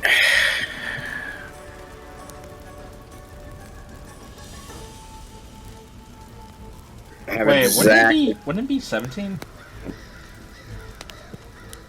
10 plus 4 is 14, plus 3 is 17. Plus 6. Why is it plus 6? Because it says so. 44 plus 4? 44 plus 6. I have it wrote down. You have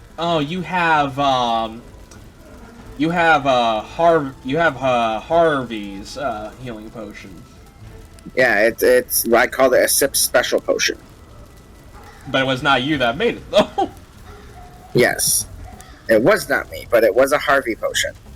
Okay. Fucking taking his work and putting your name on it, asshole. Fuck you. That's capitalism. That's just capitalism. That's called capitalism. It had Harvey's name on it, but you just took a Sharpie and just put your name above it. Goddamn right. It's scribbled out on the note. Okay, alright, so then yeah. Yeah, 19. Alright, you get back up for 19 points of HP. I can move here, I think. I get up and I'm gonna tell Starzin to pick up as many as he can. As many as of the civilians. Get them out. As I'm gonna run over here in this fuckhead's face. Starzin, I'm dropping you 2 of my potions again. Your slime potions? Yep. Alright.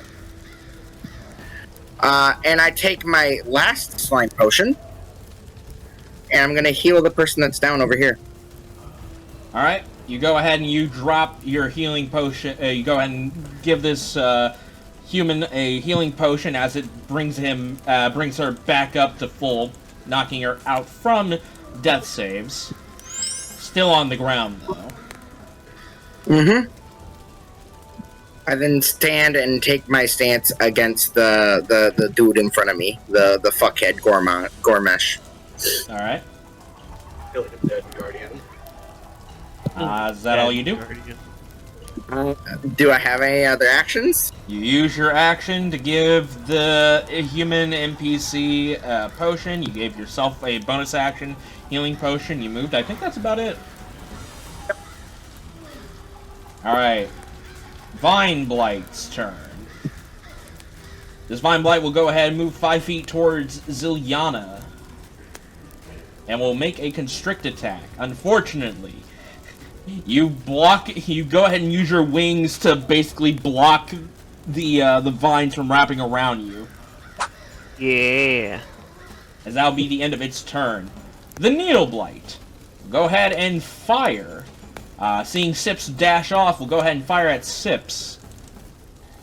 Missing as the needle flies over as you just nonchalant, not even looking at it.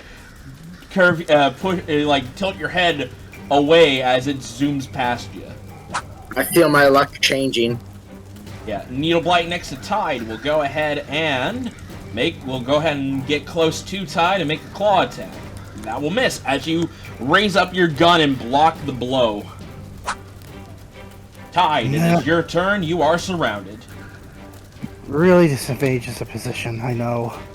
Kill him dead, Guardian. You really like finding yourself in these types of situations, don't you? Yeah, a little. I probably should just go for Barbarian at this point. You play like one. Why are you not actually one? I like the challenge. Once again, Boss mentions Starzin's broken arm has flashbacks to another life as a barbarian. Alright, Tide, what are you doing? Okay. Swigging something down is a bonus action, right? Yes. We have established this so many times now. Yeah. Okay. I'm going to use, at the start of my turn, Jaeger Rush. Get the fuck out of here.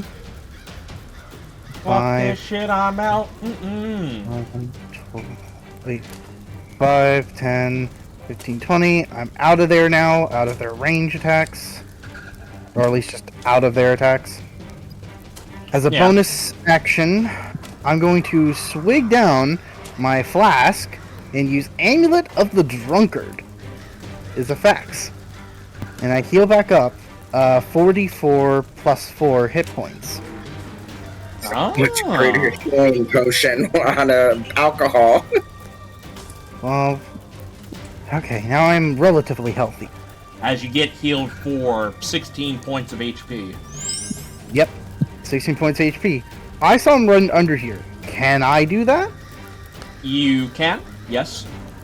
Well, I'm going to run under him. There's enough overhead for the flames to not hit you, per se, but You get the feeling next round this tree is going to crash and basically block your exit. Alright, do I want to do that? Do I want to help them? The bad guy, help them. You did hear Sips, I would think, say, help the citizens. Oh. But I got nothing I can do other than just grab their bodies and run. Also, yeah, leave the two squishy people to fight off the hordes of plant people and a bugbear. It'll be fine! Bugbear, owlbear. Boss, you suck at planning shit. Yeah, you really do. I'm super squishy. I'm surrounded at least by 3 creatures. Not all of them I don't think are completely targeting me, but What happened? I can't take on all 3. 18. They'll be fine. They have the healer and my potions. What happened? I think I can only go there. I can't even go further because of the difficult terrain. I'm taking a serious conversation was had because Clyde's actually referring to me as the healer. Yeah, because After ripping my head off and shitting down my throat. Yeah. Keep your head underneath my ass. I'm still shitting. Okay, come on. We gotta get this game going. Come on. I know. Can't hurt to think I'm being pulled around. You're overthinking it. I am. Excuse me. 50, so 15. That'll be. Will that be 5? If I go down south this way? Yes. So 20. I think he's just trying to check if that counts as part of 40. 50. Alright. I'm going to go back into the difficult terrain fray. No, don't count the extra movement I did. It doesn't count for my movement. Oh, I see. Alright. Yep. So, I'm gonna go down there.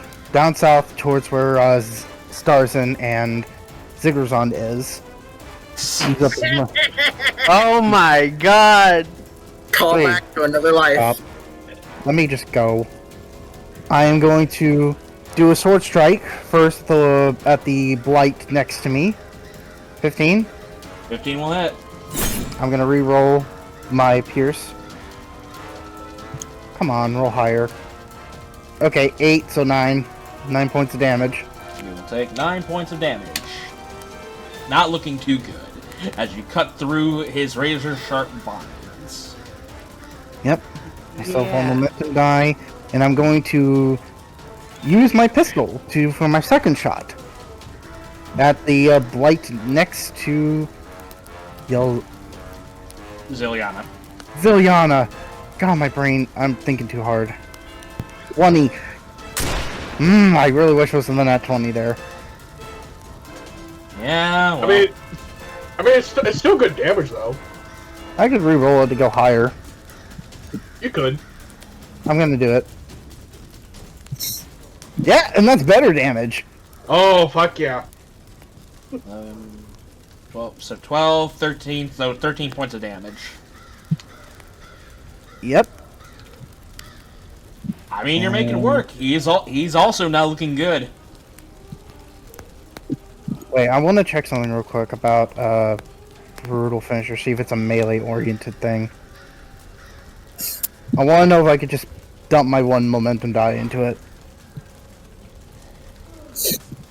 When you attack, hit a creature okay. within it. So Yeah, I'll use my 1 momentum. It's just 1. yeah, so it doesn't really. Yeah, it doesn't. There's a 1 again. So an extra 1 point of damage. Yeah. Alrighty. You go ahead and you fire your pistol at the creature. Takes the bullet, but damn, it is not happy with that bullet, with that attack. Get out of here, both of you, as much as you can. I'll try holding them off. Needle Blight sees a flying target, aka Stitch, and will take aim. Stitch new. That will miss as Stitch is just flying around and doing a figure 8, avoiding the attack. I can see him do 1 loop to dodge the attack and then his fucking middle finger back. Like, Oh, no. just like, no. I was about to say, like, do a loop, dodge, and then middle fingers. Birds. Alright. Razor Blight. Signature move. Flip the bird. Go ahead and make its way over to Starzin. Oh no. Going in with the claw. Oh no. One of them missing, while the second one will hit for How much? 4 points of damage. Yep, I'm still in bad shape, boys. Hey, you're still up. Now for Razor Blight, that's next to Tide and Starzin. He will also go ahead and make a swipe attack. I want to intrusive thought that one and make him is he gonna do 2 attacks? He's gonna do 2. Can I make him target those towards the other tree guy? You can. If- He needs to make a wisdom saving throw. Yeah. He Am I gonna fuck- fails! Yeah. Yay! I'm gonna pop it out there anyways because I used it. Alright, so the first claw hits the Razor Blight next to him for 7 points of slashing damage. Oh, good thing it did that, because if it went to me, it would have downed me. It would have went to Tide. Oh, thank God. The second claw will miss as you parry the claw with your sword, Tide. Good. I'm Funny automated enough. Funny enough, both of those attacks would have missed you. Me? I would have missed both of you guys, actually. Oh. Well, I I had keep it, forgetting you were going for Tide, regardless, so. but I had it at least do damage to the other guy. So, bing bong. Yeah, I mean, it's... Oh. Anyway. It can only do one attack and it has half movement. From You- Oh no! as he comes down with the claw. It's a solo-ass claw as you basically step to one side as it sweeps down and slaps its hand on the cobblestones. As he will go ahead and make a wisdom saving throw, because that will be the end of his turn. He is still slow. Yeah. Starzin, it is your turn. Get the fuck out of Dodge, get the fuck out of Dodge, get the fuck out of Dodge.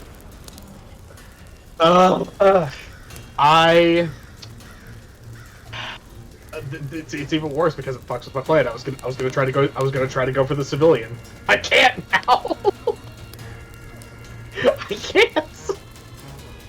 Oh shit. This is why Healing Word is such a good spell. Yeah. Yeah. Unfortunately, I don't get it because I'm not an alchemist artificer.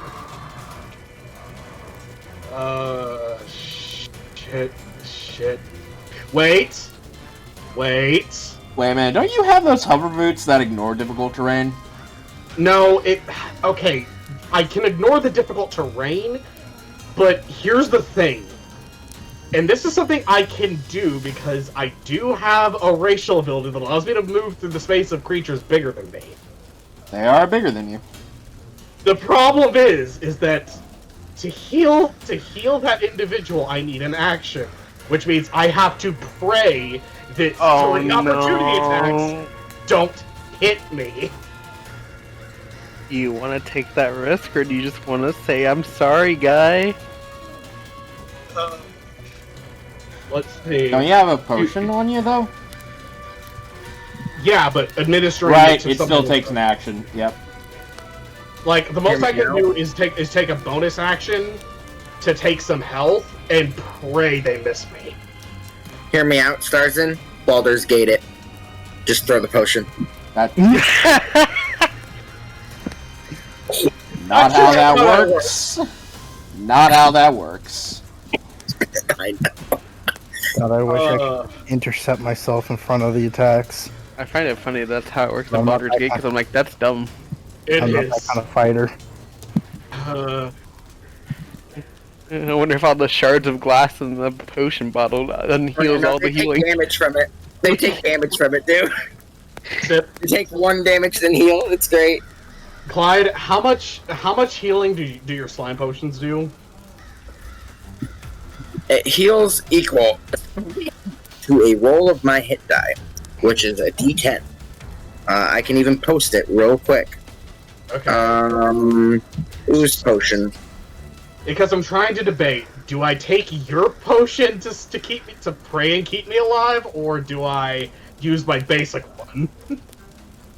So the basic one will guarantee that you won't roll a 1, where the used potion, you can roll a 1. Yeah. plus No. my character level. It's plus my character level. So my character level 6. So it's a 10 plus 6. So, at minimum, I could be getting 7 points of HP, compared to, at minimum, 4 points of HP. When it's Yeah. my turn, I have a funny thing I want to do. Fuck it, I'm gonna take the ooze potion. Alright, roll me that D10. No guts, no galaxy. You know what? HP. Alright. 8 points of HP. Still pretty good. I got 15. Okay, I'm gonna go for it. Hope and pray. You go ahead and you run past them with your AC of 19, by the way. Look. Actually, hold on. Did you add the +2 from Zilyana's from Sips's dinner? Oh, right. Oh, I forgot that's still an act. Damn. I didn't have that. I did not, but truth be told, I forgot that was even the thing that was still active. So technically speaking, your AC would be 21. Yes, but I also still feel like I could. Just because my AC is 21 doesn't mean I can't get hit. But does that I mean know. all those other attacks that hit me passed an AC of 18? Yes. Here's the Okay. thing, though. I was keeping track, but I had a feeling you guys weren't. Yeah, I Keeping wasn't. track. I Not forgot. gonna lie, I didn't. I So- was keeping track. Both of those attacks will miss you, thanks to the dinner that Sips made. As you run past them and make your way over to the civilian that is on the ground unconscious. Oh yeah, and the owlbear can't do reactions cause of slow. Right. Okay. So. Whew. Okay. I'll use my action to administer one of. Would Sips have wanted me to use her healing potions to heal the people? I will say, no matter which healing potion you would have done, it would have brought them back up to full. Okay, so it really yeah. So for the sake of saving resources, we should use my regular one. All right. You go ahead and you go ahead and force feed him the potion as this Air Genasi man is no longer on death's door, as he sputters back to life. Actually, I'm gonna be right there to his. Yeah. So basically, I took a pathing of. Essentially, what I do is as I'm running in the direction of the Cloud Genasi to the east, or the west, I basically just slide underneath the Blight's legs, and just keep running until I get to him, down the potion, and from where I'm standing, I am more or less kind of in between him and the other Blights. All right. Speaking of blights, Yep, here they come. Vine Blight number 2 will go ahead and saunter up and use Constrict. Missing. As you hold up your arm and basically bash back the tendrils from grappling around you. That'll be the end of his turn. Now moving up to your new companion that came in to help you.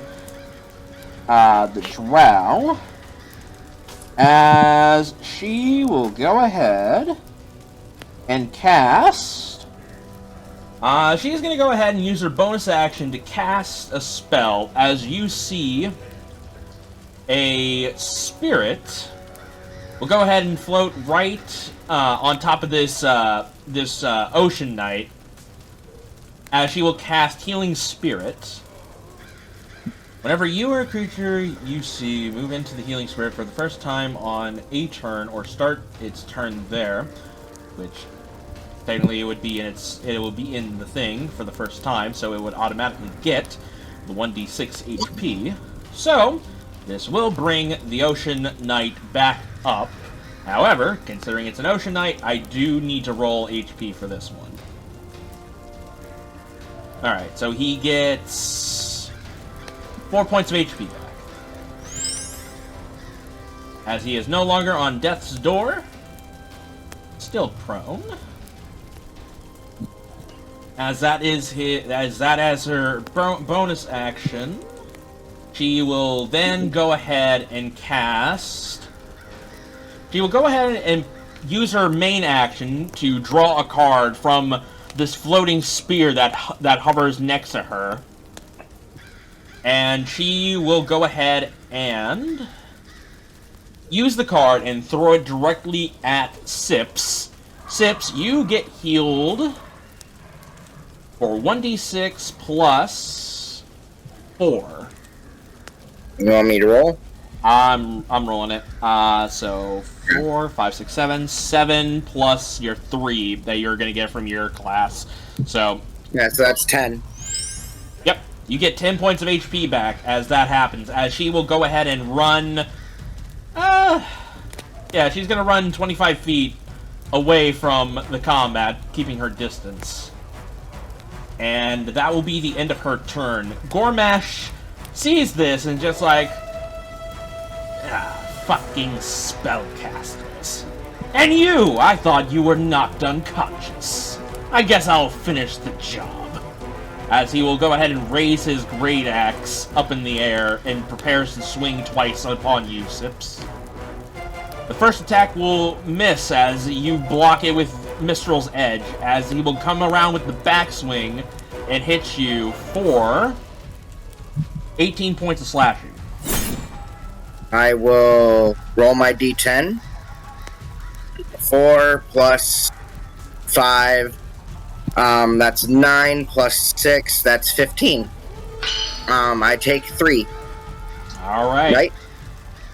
As I deflect the blade once again and stare him directly in the eyes and say, "You're going to have to kill me before you can keep me out of this fight." Oh, don't threaten me with a good time now. As that will be the end of Gormesh's turn. Zilyana. Yeah. Man, I had a good plan of what I want. Oh, I know what I still want to do. Okay. I think that's actually all the civilians that are alive. Whether they make it out of this combat is an entirely different thing. However, you do notice that there is a Ocean Knight that is now up. I'm going to cackle first to keep misfortune up on the owlbear.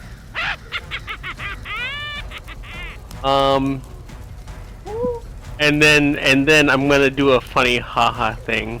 But now I'm gonna stay where I'm at. I need this thing to make a Constitution save. The weird thing here, make a Constitution saving throw of 16. Con Like save. I want to unveil it after if it fails. I mean, even if it succeeds. It fails. Yeah. Okay. I'm gonna do this. I'm gonna fucking kiss the plant. La la la la la la. Oh my. So oh it my, says you once I gotta reach kiss 5th the level, plant. I gain the ability to drain the life of a foe with a deadly kiss. As an action, I may kiss the target within 5 feet of me. And the target must succeed a Constitution saving throw or take necrotic damage equal to your character level plus your Charisma modifier. The DC equals your Fiend save DC, which I calculated. It's the same as my spell save DC, really. Yeah. Additionally, you gain hit points equal to the damage dealt after you use the draining kiss. I can't use it for another long rest. So 11 it is. HP? Yeah. Alright. How would you like to kill this one? It only had 11 HP left. Oh, that's funny. I want to does it have like appendages in a sense, like kind of like arms? Yeah, it does. I want to do a little fucking like little dance with it, grab it by the arm, spin it around, bend it over, kiss it, and let it drop. As it basically shrivels up like that one image of like a shriveled up alien. Yeah. As it falls to the ground, dehydrated as fuck. Should have drunk more water.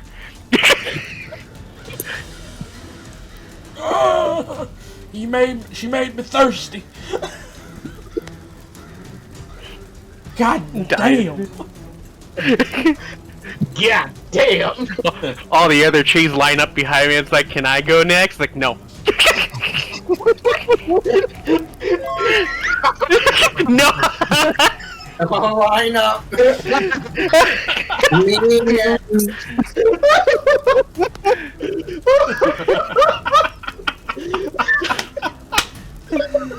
Oh, you're offering. If you're offering. The owlbear waiting in the back of the line with bleeding eyes. It's just sitting there doing the anime thing with like little fingers together. It's like, yeah, go Alright, is that the end of your turn? Yeah, I need to take Advil. That gave me a headache laughing at that. Alright. Is there anything you want Stitch to do? Oh yeah, fuck. I remembered that I wanted him out, but I forgot to actually do anything with him. Yeah. I want him to come over here and fucking slap this guy. Over to the right of me. I just gotta bring his sheet up because my thing's being slow. Alright. Do you want me to do it for you? I got it up. Well, I say I got it up. There it is, claw. You gonna slap at it with a 14. 14 will hit.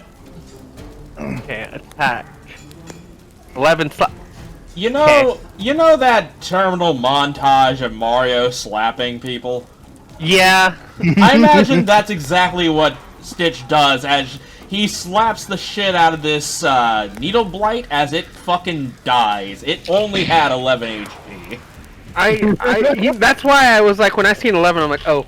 Because I know the other one didn't get hit by anything. And it looks stronger than this one. I'm like, maybe this one has maybe less did get HP? hit. Oh, well shit, okay, I just got lucky then. Yeah, you got lucky.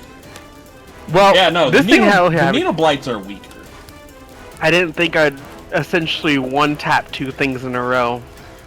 Anyways, alright, so yeah, you killed a Needle Blight. Congratulations.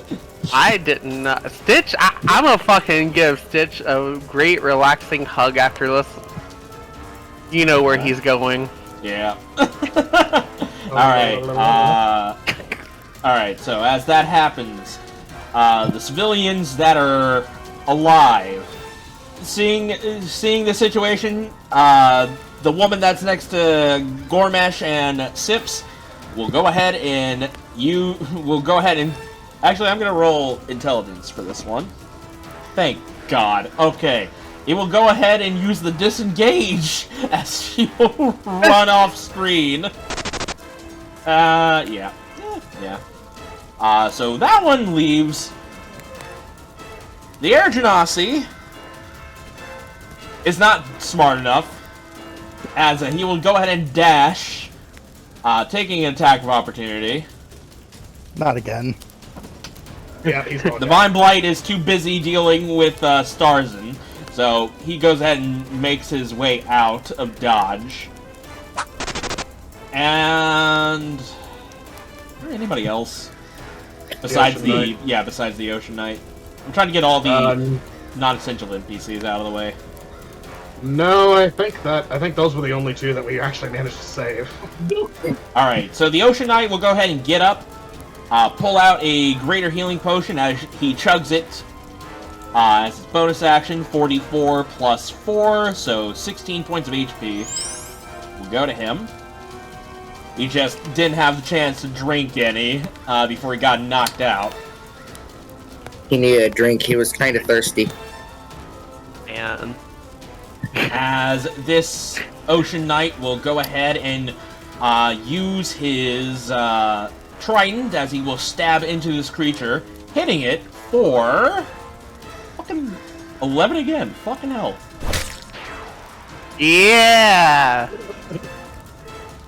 As he will go ahead and make his way over to... seeing the commotion, he's gathering his surroundings. He sees the owlbear. He's gonna go ahead and run over to the owlbear. Good. So yes, he's gonna go ahead and get up, move 15 feet, east to the owlbear, or west to the owlbear. That will be the end of the Wave Knight's turn. It is now Needleblight, as he will take one step closer to Starzin with the claw. God damn it. The bad side about using these creatures is the fact that their hit ratio is garbage, so that will miss. Well, I mean, at this point, we were in rough shape at the start of this fight, so I'm taking whatever we can get. Sips, it is your turn. Yes. Alright. Yeah. So, I am going to bonus action drink a potion of healing, a normal one. Chug, chug, chug. 2d4 plus 2 plus 3, so 2d4 plus 5. Min roll. More like low roll. 2 1s. Yeah, that's a minimum roll. I thought you said mid. Yeah, min. Yeah. So, plus 7. Alright. I heal myself. And I'm going to two-handed Mistral's Edge. Again. As I say, time for round 2. As I hit him with my first attack, I'm assuming. Yep, that will hit him. I accidentally added my extra damage. Don't worry about it. So it's only the 13? Yes. Alright. As I slap him for 13. You go ahead and you cut across his chest with Mistral's Edge. As he spits out a bit of blood, like a bit of blood drips out from the side of his mouth. Oh, really? Because I thought we were still on round 1. 14? 14 will miss. As he will catch the blade with his hand. Round 1 ended when you let me live. That'll be the end of my turn. Alright. That Vine Blight is dead. That Needle Blight is dead. Needle Blight number 3, next to Starzin. We'll go ahead and make a loop-de-loop around to get the flank. Yeah, that'll hit. For 9 points of piercing. You know what? I'm going to use my reaction to cast Erratic Sudden Spark. Oh.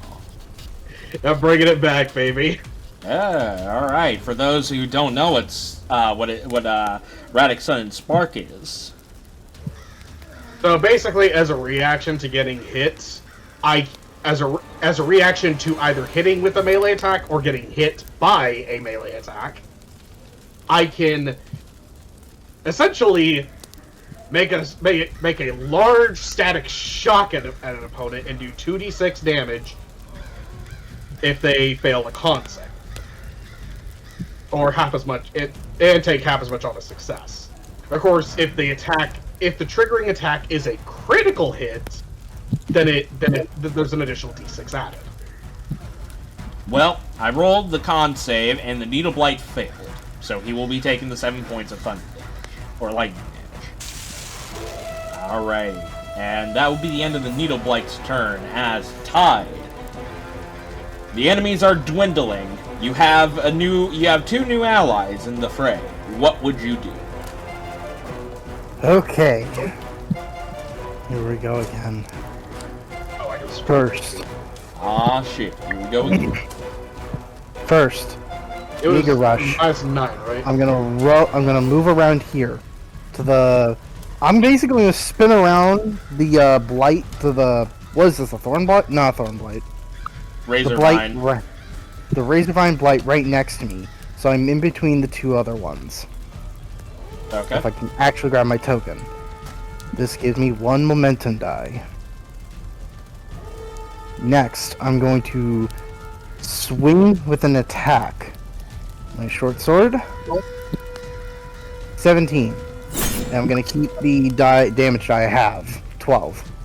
As you come around, you hack into the creature, cutting it in twain as it falls apart into basically a mess of vines onto the ground as it dies. Good. I am then going to go here, basically facing off against the other blight and the owlbear, mano a mano. And I don't need to do this, but I will because it's fun. I'm going to spend another focus point that I regained to do bonus action dash, but I will not move any further. I could just simply do this because I can. Gain one more momentum die, and I'm going to throw one more attack at the owlbear. Sword, here we go. Oh, an 11. Yeah, unfortunately that'll miss as you come in and swing, and you basically scrape across its fur, not getting any purchase on its flesh. However, there is something of note. As you swing across and scrape your blade and cutting off some of its fur, you notice that some bits of its flesh is the same color wood as as Gormesh's arm. What the heck? What in the oceans are you? As it is unable to respond. Because it is an owlbear. Fair enough. I'll end my Wait. turn here. I could talk to it, couldn't I? It's not a beast, so no. No. Oh. Unless we go with Baldur's Gate rules. What's Baldur's Gate? Well, I mean, in Baldur's Gate, you can speak with animals to the owlbear. That is true. Well, let's save that for for later. 'Cause- Yeah. Wait, it says most beasts and... Oh wait, most beasts and plants. Never mind. Okay, that Needle Blight is gone. Ooh. Sorry to interrupt as well. It allows me to talk to beasts and plants, so I could talk to the plant. You could. You absolutely could. Start a riot, turn them against them. Anyways, Razorvine Blight's turn, as it will go ahead and outstretch its claw to go for a stab. God damn it, these... My luck came... As soon as the drow came in, my luck went downhill. Good. Jobs are That bad will luck. miss. That's all it can do. That Vine Blight is dead. The Owlbear's turn now. It will make another claw attack. Okay, that one will fucking hit. As a claw will rake down across Tide's face, dealing 15 points of slashing damage. I will use a reaction to do weapon parry. Son of a bitch! Well, you got two of us to deal with. God damn it! After how hot you were rolling, you don't get to bitch anymore. I'm gonna re-roll. Hopefully I get higher. Same thing, so plus my half of my level, that's 13. So yes, as it brings down the claw, you block it off as you only take 2 points of slashing damage from this attack. Got it. That'll be the end of its turn, and because of that, it will make a wisdom saving throw to see if it breaks out of the thing. What's your DC on? 16. That succeeds, unfortunately. Sadness. It is no longer slowed, and it is angry. Hangry? It wants meat Oh. of the humanoid variety. Uh-oh. Alright, Starzin, it is your turn. Well, unfortunately, I have nothing to do but fight. Sitting over there with 3 fucking guys around like Starzin. Fight every day, and every night to win. Alright, so that one definitely got hit by Tide earlier. Yeah, he's not looking too happy. Neither is the Needle Blight that you shocked. Yeah. I am going to punch this one first. The Vine Blight? Yeah, the Vine Blight. Alright, go ahead and punch. 11. Unfortunately, that will miss. Alright, second attack, 27. Well, there's something. That will hit. How would you like to kill it? I imagine that as the Vine Blight eventually, is gonna move. Actually, yeah, it does go next. So I imagine as it's going to try to constrict me, my fist grabs one of its arms, rips the arm off, and then rips the arm off,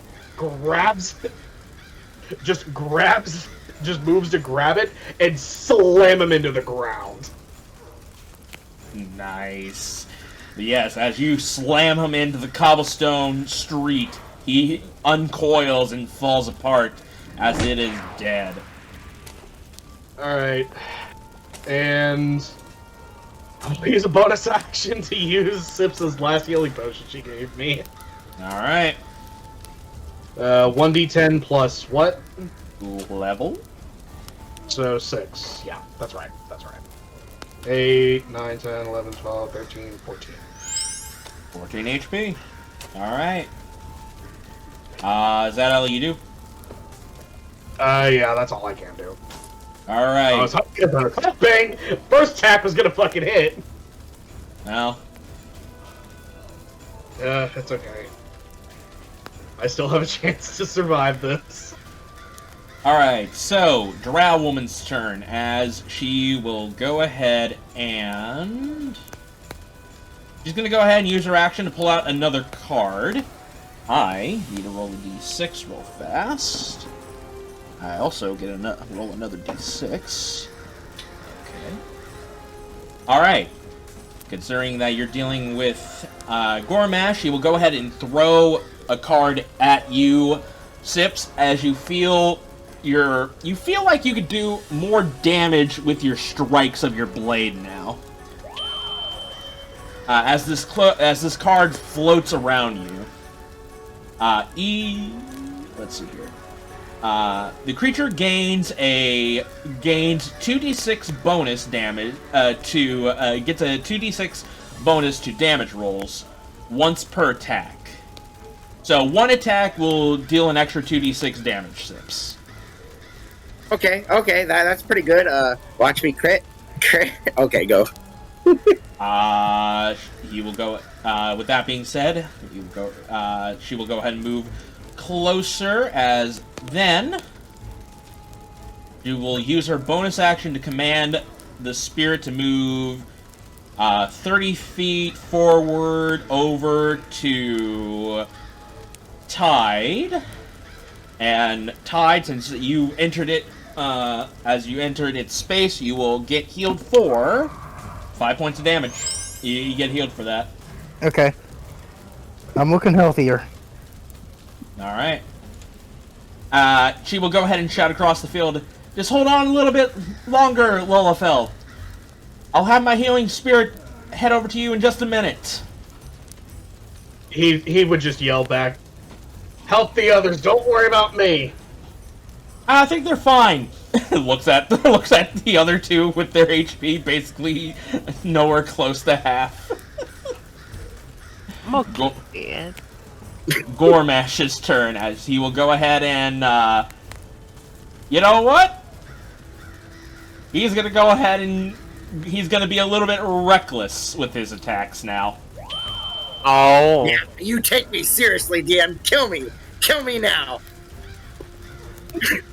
Alright. I'm a threat, damn it. Come on, kill me now. First swing will come and hit you for 19 points of slashing damage. Oh, it's kind of hot. I'll deflect that. Okay. Roll it. 3 plus 6 plus 3 plus 6 plus 3, right? No, 3 plus 6 plus 5. Yeah. 14. 14. So 19 minus 14, right? Yeah, that's 5. Yeah, 5. You get hit for 5 points of slashing damage, as the second swing will come around and bap you for Less than that, please. 18. I mean, it was less. It was less. Not looking too Got it. hot now, Right. aren't we? Zilyana, it is your turn. Alright, I'm gonna do a funny thing real fast.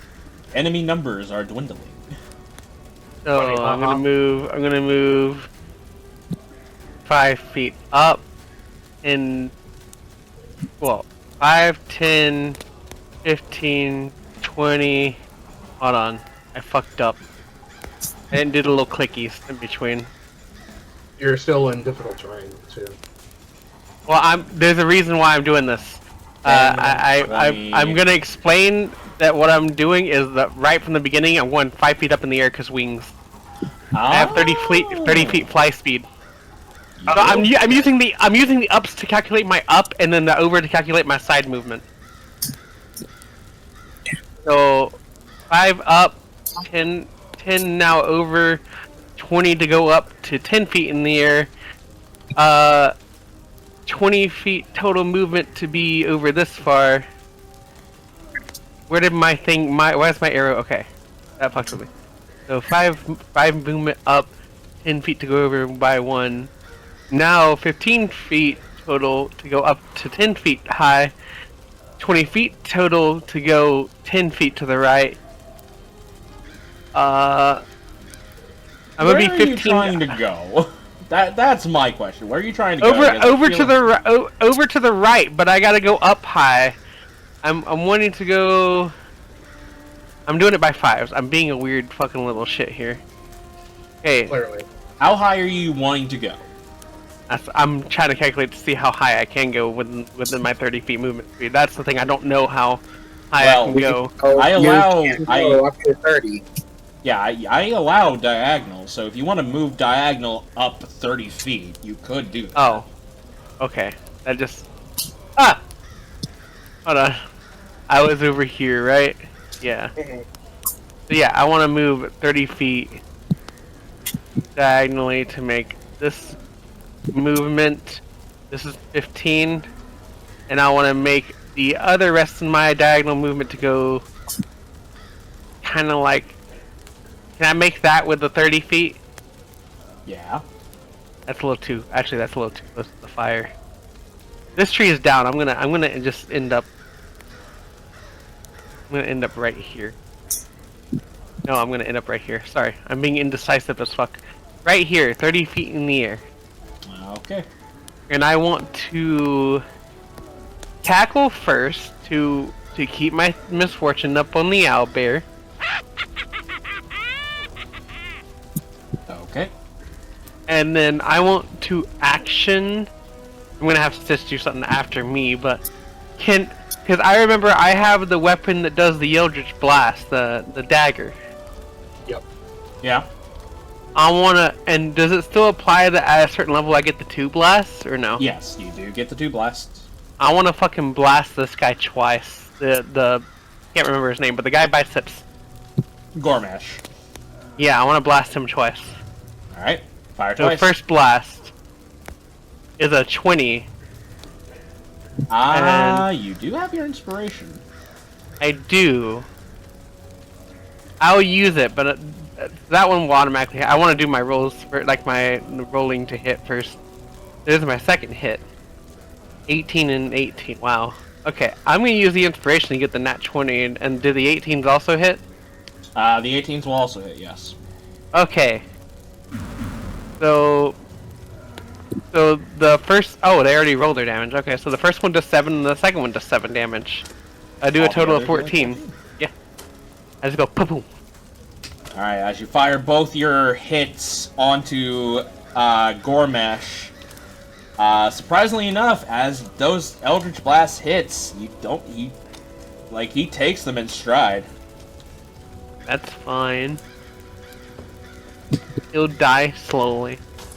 Yeah, that's the plan. That is the plan. Don't run, you'll only die tired. Except this time he's not running, he's just staying in the midst of it. Okay. I ditch what? He does like 50 feet hover, right? 50 feet fly, yeah. Okay. Oh yeah, fly. Okay. Since I know he's not gonna hit the damage again, but I'm at least gonna try to hit this, the one by Tide. I'm gonna smack it with Stitch. Let me get the sheet up again as I guess it closed. Come here, Stitch. Claw. Wait, let me get the thing open so I can watch this happen. Claw attack. Does a 17 hit? 17 will hit. Okay. It do 9 slash damage. Alright. Wow, Stitch, you're fucking hitting okay. As he goes ahead and rakes his claws up against the vine blight, cutting off some of its tendrils. It's still up, but hurting heavily from that attack. Yeah! Alright.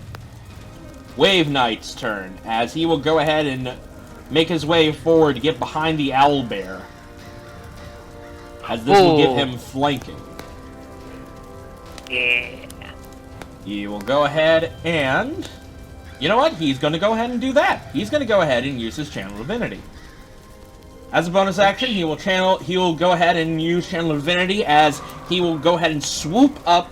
He's going to swoop up some snow with his trident as it melts and swirls around him. As it melts and forms water, as it swirls around his trident as he goes for a stab with his trident one-handed. That will hit. He will go ahead and deal 10 points of piercing damage onto the owlbear. And because of that, the water basically geysers out of the trident and push the owlbear into the razor vine blight. You choose to push the target 10 feet away from you. If the target is pushed into an obstacle or another creature, they take additional bludgeoning damage equal to your charisma modifier, which that is 3. So the Vine Blight will be taking 3 points of charisma, taking bludgeoning damage. And that's all she wrote for the Wave Knight. Now for the Needle Blight. We'll go ahead and claw. It's going to go ahead and try and make a claw attack on Starzin, missing. As you duck out of the way of the strike. That'll be the end of its turn.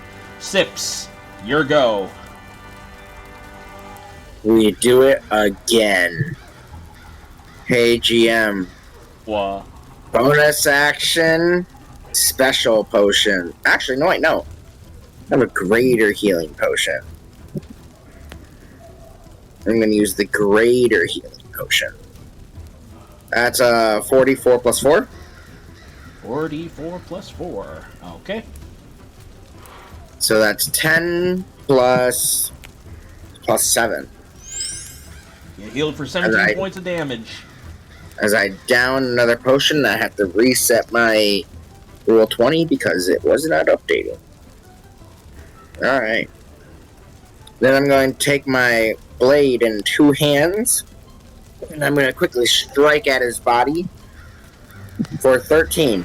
Let me scroll it out. For a 22. Can I hold the extra 2d4 damage she gave me? 2d6, and I don't, maybe? Hang on. Let me read. Once per turn... Wait, once per action, bonus action, or reaction. Yeah. So, yeah, I guess you could hold it off. Cool. I'm going to hold it off for this one. But I am going to slap him for 16. As again, you cut through him. He is very much resistant to your slashing damage. I don't care. We slap him again. This time for an 18. I will use it on this one. Oh, boxcars! For 26, as I slash upward, slicing his belly, and then I bring it down across his shoulder blade into his neck. Oh, this is a good time! You won't be having a good time for long. You will pay for what you've done to this village, and I will make sure of it. As she draws the blade out of him and readies her stance again. Is that the end of your turn? Yes. Alright. Needle Blight number 2, 3, whatever the fuck. I don't care anymore. There's less Needle Blights now. Claw. Misses Starzin. Even with the flanking, they are missing. Which makes sense, honestly. They only have +3 to their attacks. Alright. Tide, since you started your turn within the Healing Spirit's aura, you will get 2 points of HP back. Good, good. Okay. Let's start moving. Jaeger Rush again. I'm only going to move. Wait, can I move through enemies or allies? You can move through allies, you cannot move through enemies. You can move through enemies, but it'll be difficult terrain. So, 20. Okay. So, can I go through, like this? Like, going through a V formation around the Blight? Yes, you can. You can do that. Okay. I am going to do that, and I'm going to be hopefully in flank position with the Ocean Knight, right behind the owlbear, as I'm facing in front of the owlbear.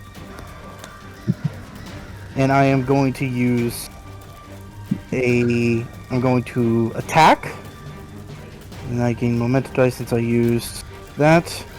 First attack against the owlbear, 28.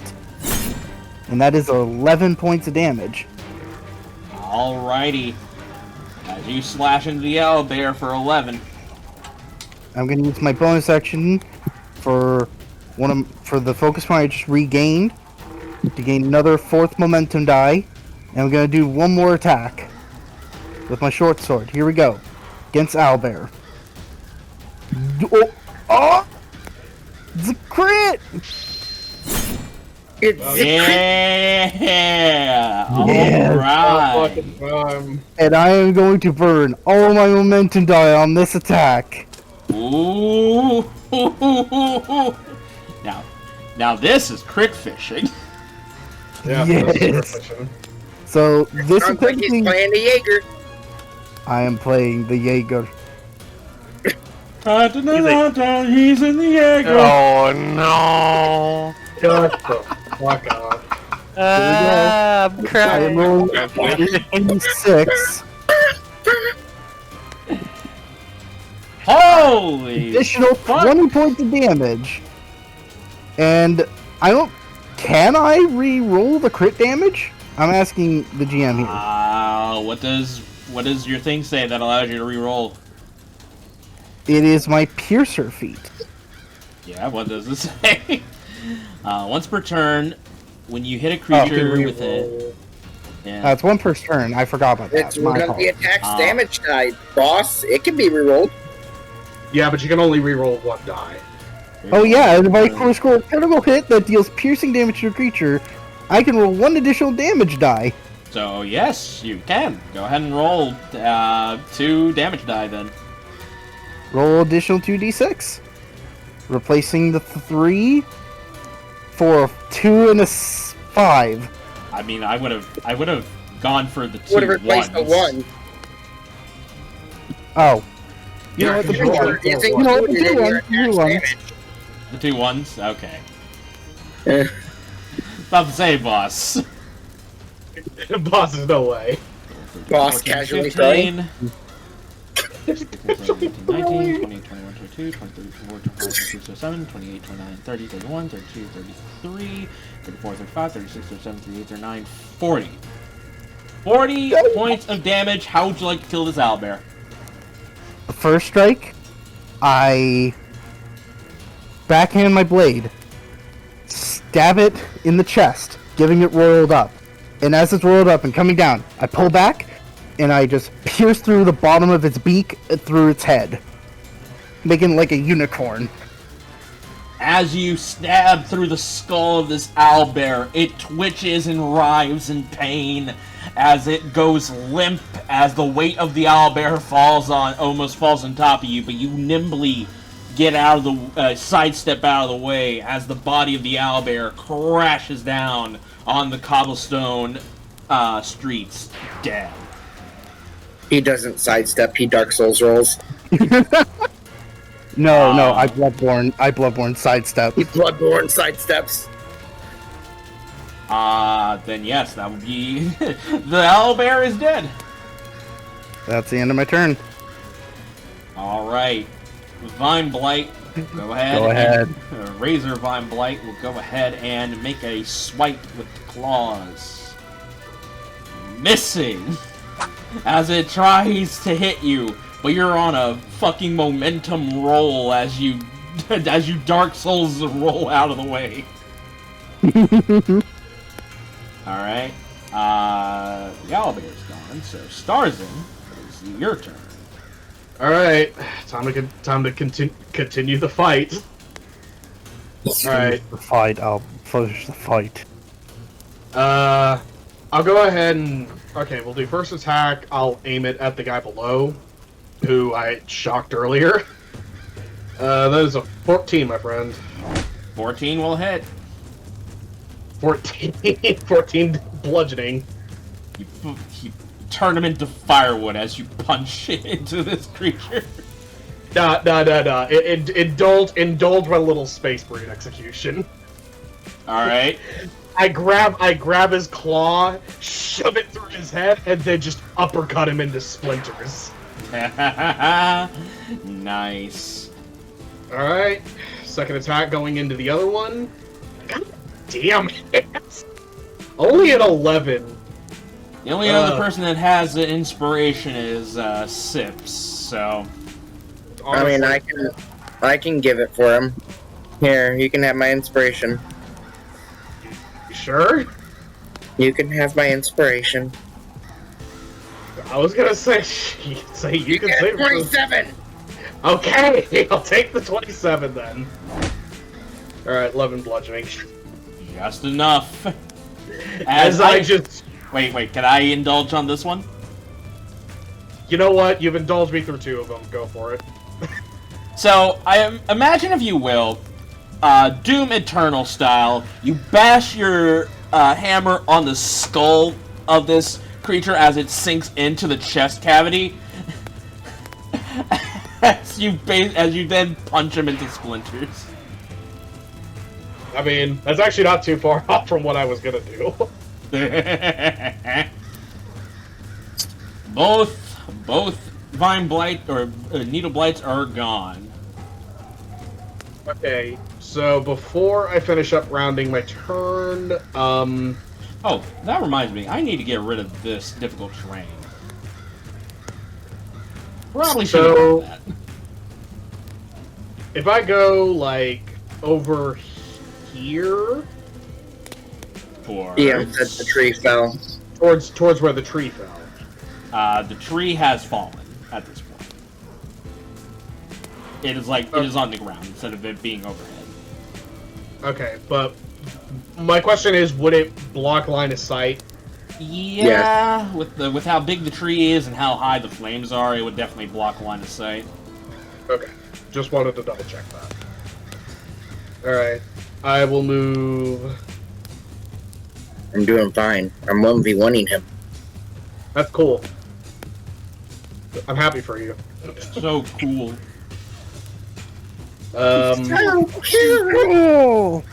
I'll move 30 feet towards the south, southeast, to where I'm behind Stitch, and I'll use my bonus action to cast Static Bolt on that, Razor Vine Blight. Razor Vine Blight. Alright. 16. 16 will hit. Roll damage. 3. It will take 3 points of lightning as it is still up. Alright, that's my turn. Alright. So, bonus action. The drow will go ahead and shift the spirit over on top of you, Starzin, as you will be healed for 5 points of HP. As then, she will go ahead and raise up both of her hands as a white energy forms at the palm, as she will shoot it out towards Gormash. And you know what? Because fuck it, cast this at level 3. Alright. as a guiding bolt flies towards Gormash, hitting him directly into the chest as he lights up. As he lights up in this white light. Like a Christmas tree. Well, kind of, I guess. If it was a murder psychopath. What are you saying? All Christmas trees are. Yeah, have you seen how many people's sanity they've destroyed? That would be the end of her turn. As actually no, she will go ahead and get 30 feet away behind the fiery Christmas tree that is on the ground. It is now Gormash's turn. It's like, I would ask if you're ready to see the light, but look at me now. As he swings both of his axes down on, as he swings his great axe down on you twice. One. Only one will hit. Oh shit. No. As he comes down with an 18 points of slashing. I say nay. I stop all of it. Oh wait, no. I missed 2. I missed 2. Okay, I take 2 damage. Alright, as you quickly block the blow. He just looks at you. Only we can keep this song and dance going forever. Zilyana, it is your turn. Yeah. I'm gonna do the only thing I know that could hit him easily, which is Eldritch Kablasted. Eldritch Kablamo. I'm a fire 2.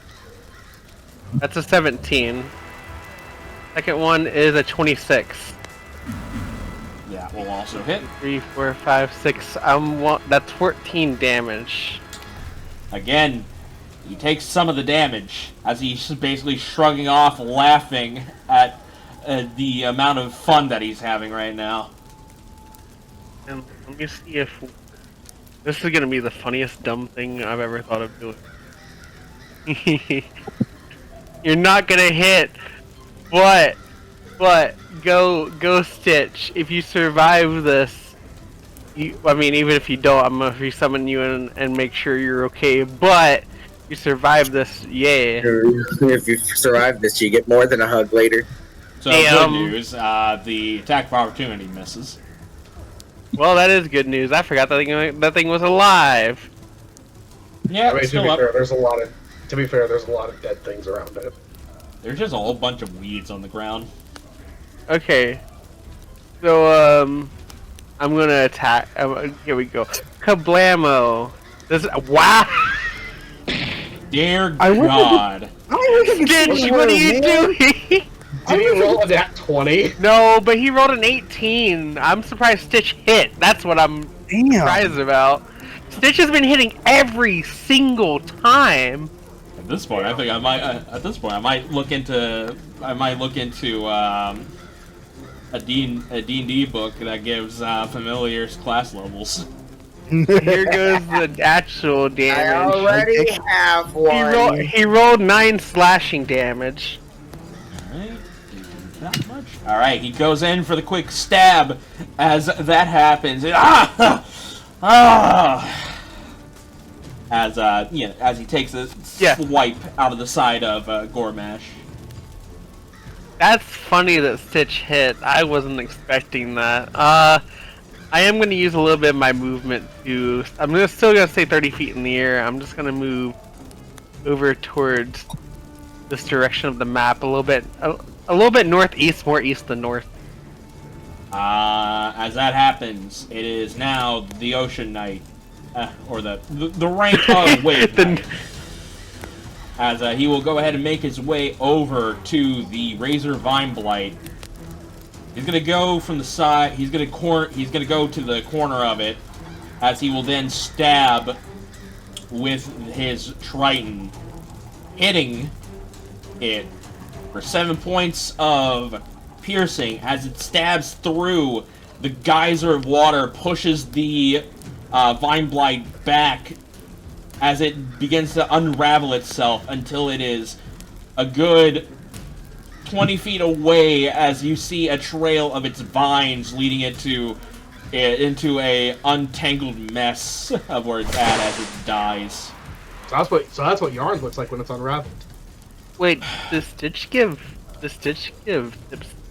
I just thought about it. The flanking advantage at all? If Stitch was one space above it. He had the movement. Could I just move him there? He had 5 more feet. Time has passed.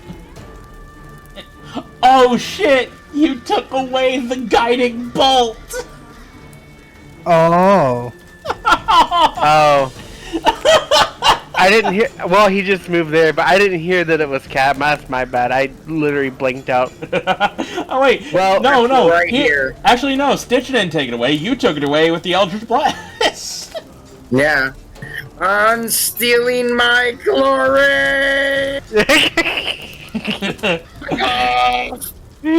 Oh, you're going right there? Pull out my Parian sword. Yes, I'm going right there. Alright, you'll be taking some fire damage. Am I? Yeah, because you're right up against the flaming tree. Fine. Can I move here? You can, but you still be taking fire damage because you're going past that area. I kind of fucked up. What if he just circles There, in the around? back. Yeah. There we go. Move around him. I get my flanking, right? No, because Stitch is right here. You're right here.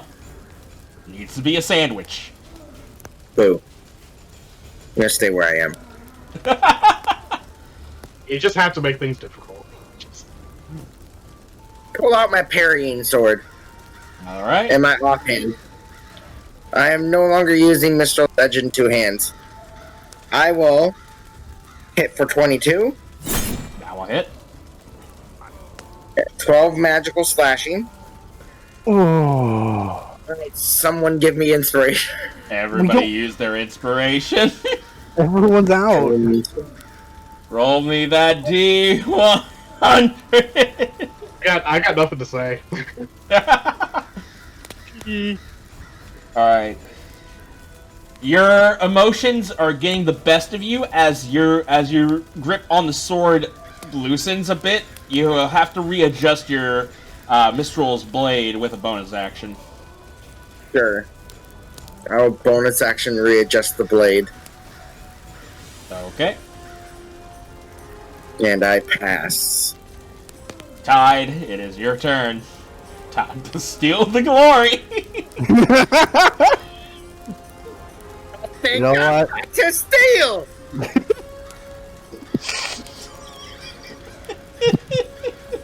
Through the fire and the flames, I see him. Wait, And I see- wait. Hold on. Let me read something real fast before you go on. Okay. This boon lasts for a number of rounds equal to your Zilyana. A creature may have one damnation effect. Okay. Yada. Wait. You learn to use the donation. Draw a fourth powerful. Okay. The effect of the boon lasts for a number of rounds equal to your wisdom modifier with a minimum of 1 round. A creature only have one boon, one divination effect at a time, and apply a new effect replaces the old one. You can complete it. Yeah. Oh, you still have the 2d6. Oh? Yeah. Alright. I have the 2d6. Sure. What, is he almost dead? Is he that close? Nay, guys. Alright. DM, can you be honest with me? Is he that close? He had 1 HP left. He has 1 left. He had 1 HP Uh-huh. left. So how would I like to do it? How would you like to kill him? Okay, thank God. Okay. So Snake eyes is enough. well, it's too bad this is about to end. I'm going to bring the butt end of my blade, and I'm going to smack him up against the head. As I say, it ends with you in jail. Oh, I see. I'm letting the influence of my sword happen. Oh, no murder, this crime, different way. You made a difference, no diggity. I did. You made a difference. What did I do? Mistral's Edge. Yeah. You made a difference. He's saying the sword's acting as a conscience. Well, no. She changed the way she sees the police. Okay, that makes a lot more sense. I'm like, what? Alright. I was just so confused, like, wait, what does Mitchell Blade have to do with this? It's like, oh, I see. So, you go ahead. This is the actions that I believe the character that originally owned the blade would have taken. Okay. As you knock out this individual, clunk on the side of the temple as he falls to the ground, with a smile on his face. That will end combat. And I think,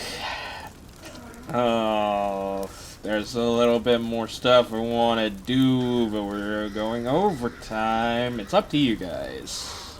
We can go. We can keep going if I don't have an issue with it. I'm fine with keeping going. I'm okay going a little bit longer. Alright then. Well, how about we take a bit of a break and then we'll get back into it. Okay. Alright, in that case then, we will talk to you guys in a hot second.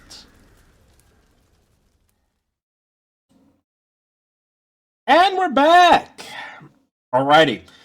So, you all, as you all gather up, basically calm down from the recent battle that you've had, as you notice up above, rain clouds begin to form as rain begins to pour down from the sky and starts smothering the flames that are coating all the buildings. As you see your companions run up, Gaines, Veracus, Metra with her Book of the Ocean Maiden, and Iris make their way towards you lot.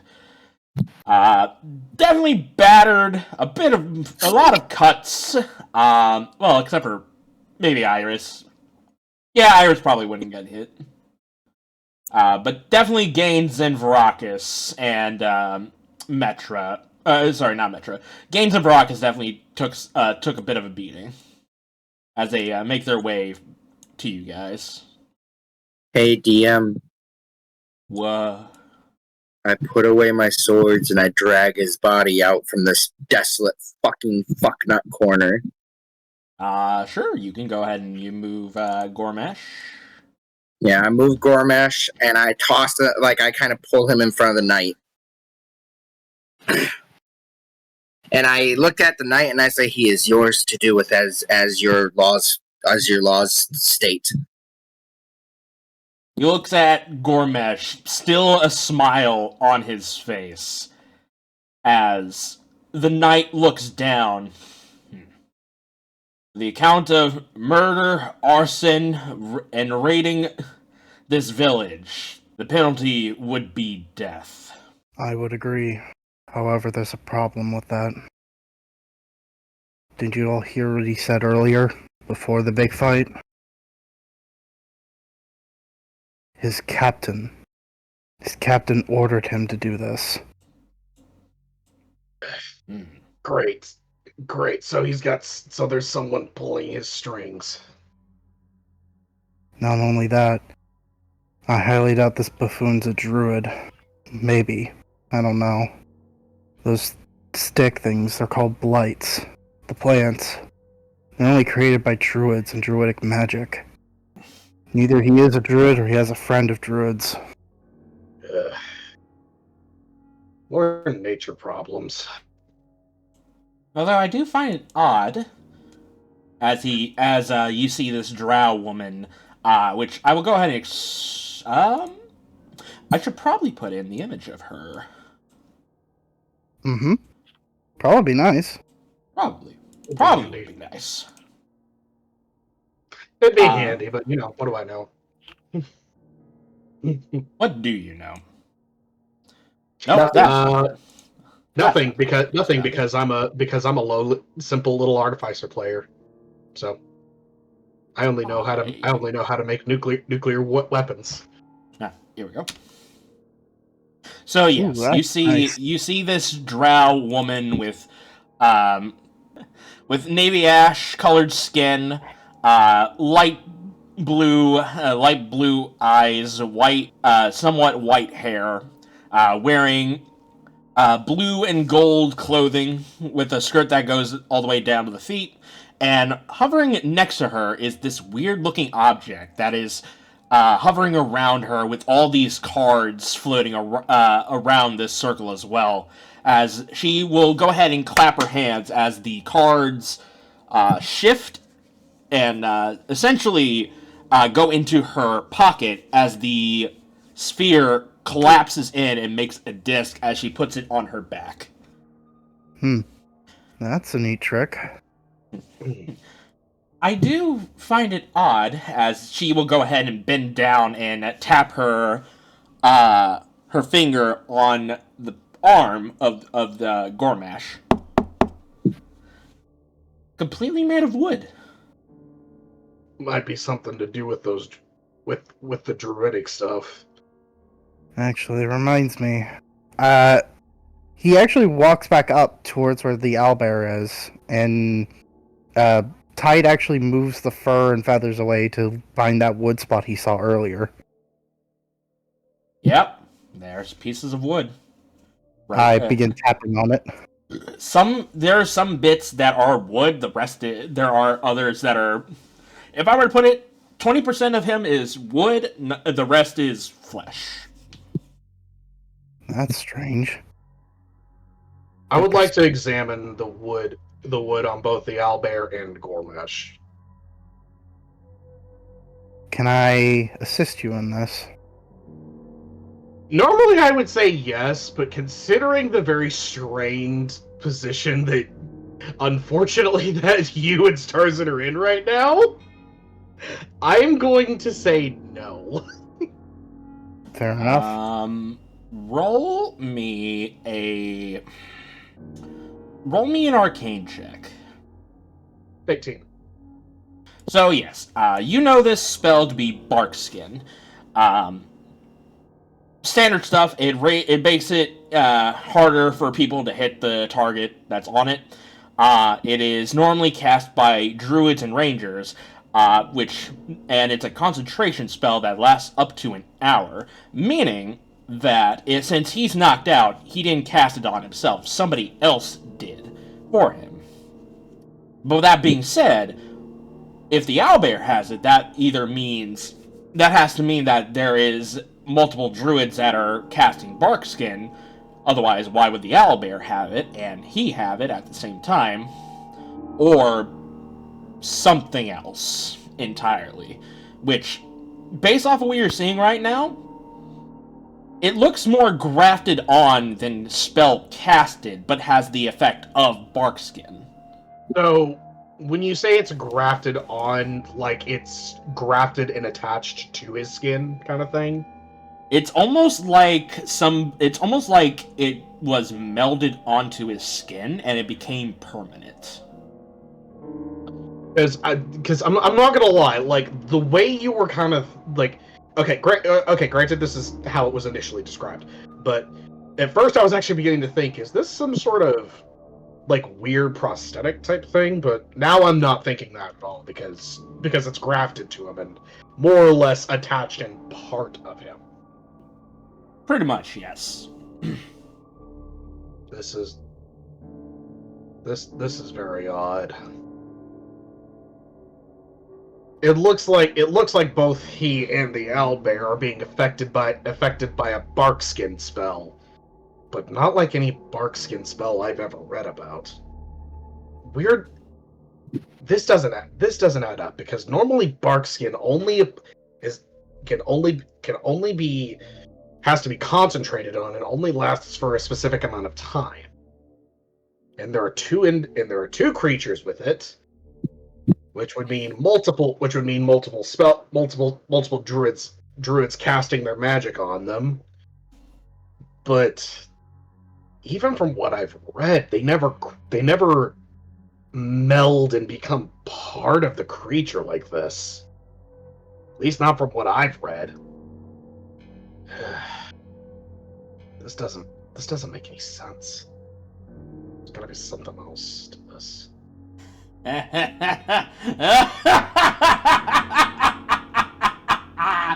Oh, that was fun! He's still laying on the ground. I pull my gun and point towards him, ready to fire if he moves. Oh, damn, that was very much fun.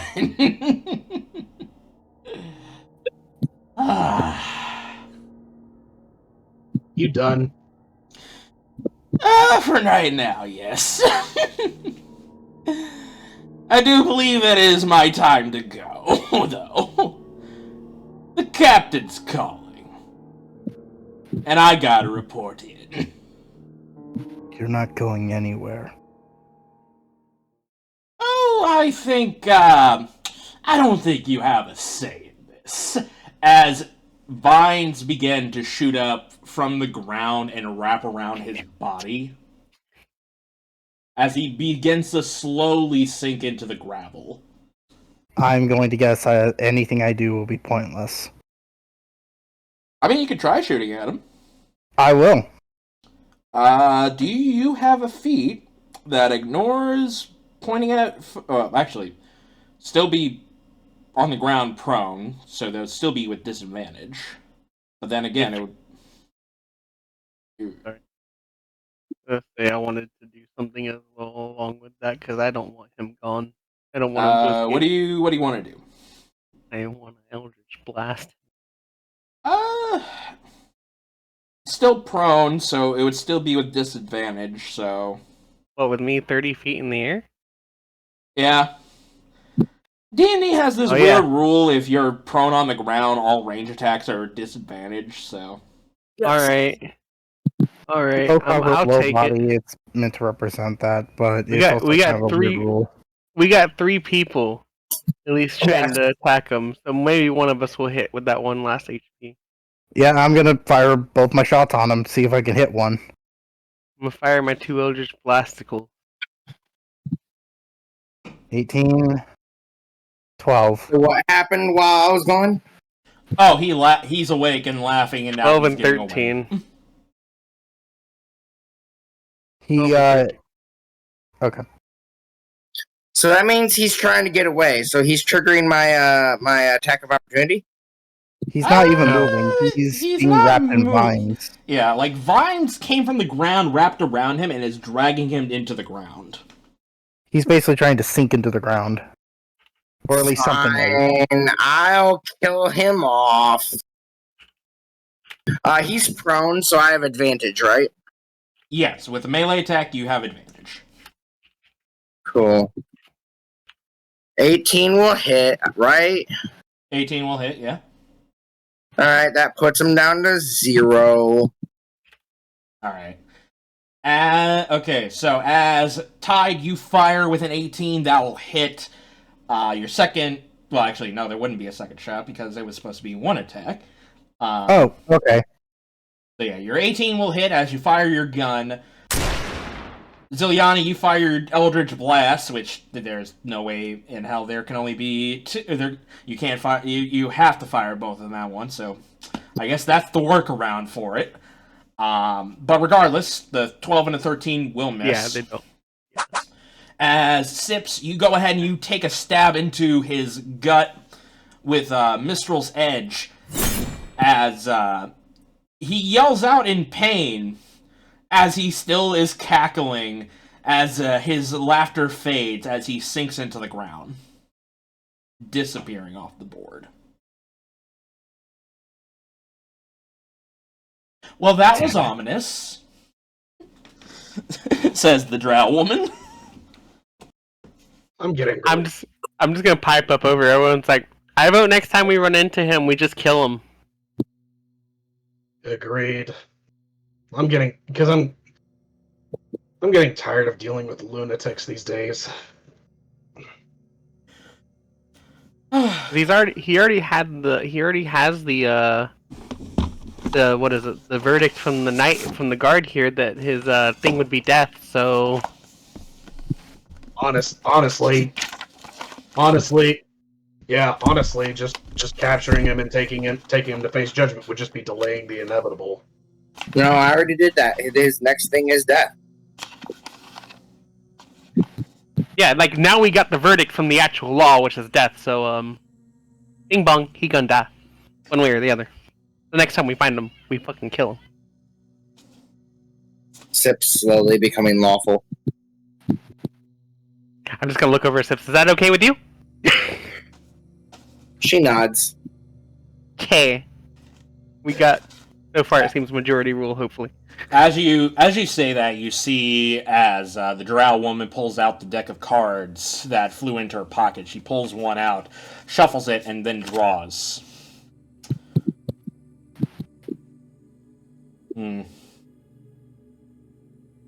have a feeling this was probably not going to be the last time we see him, based off of my readings.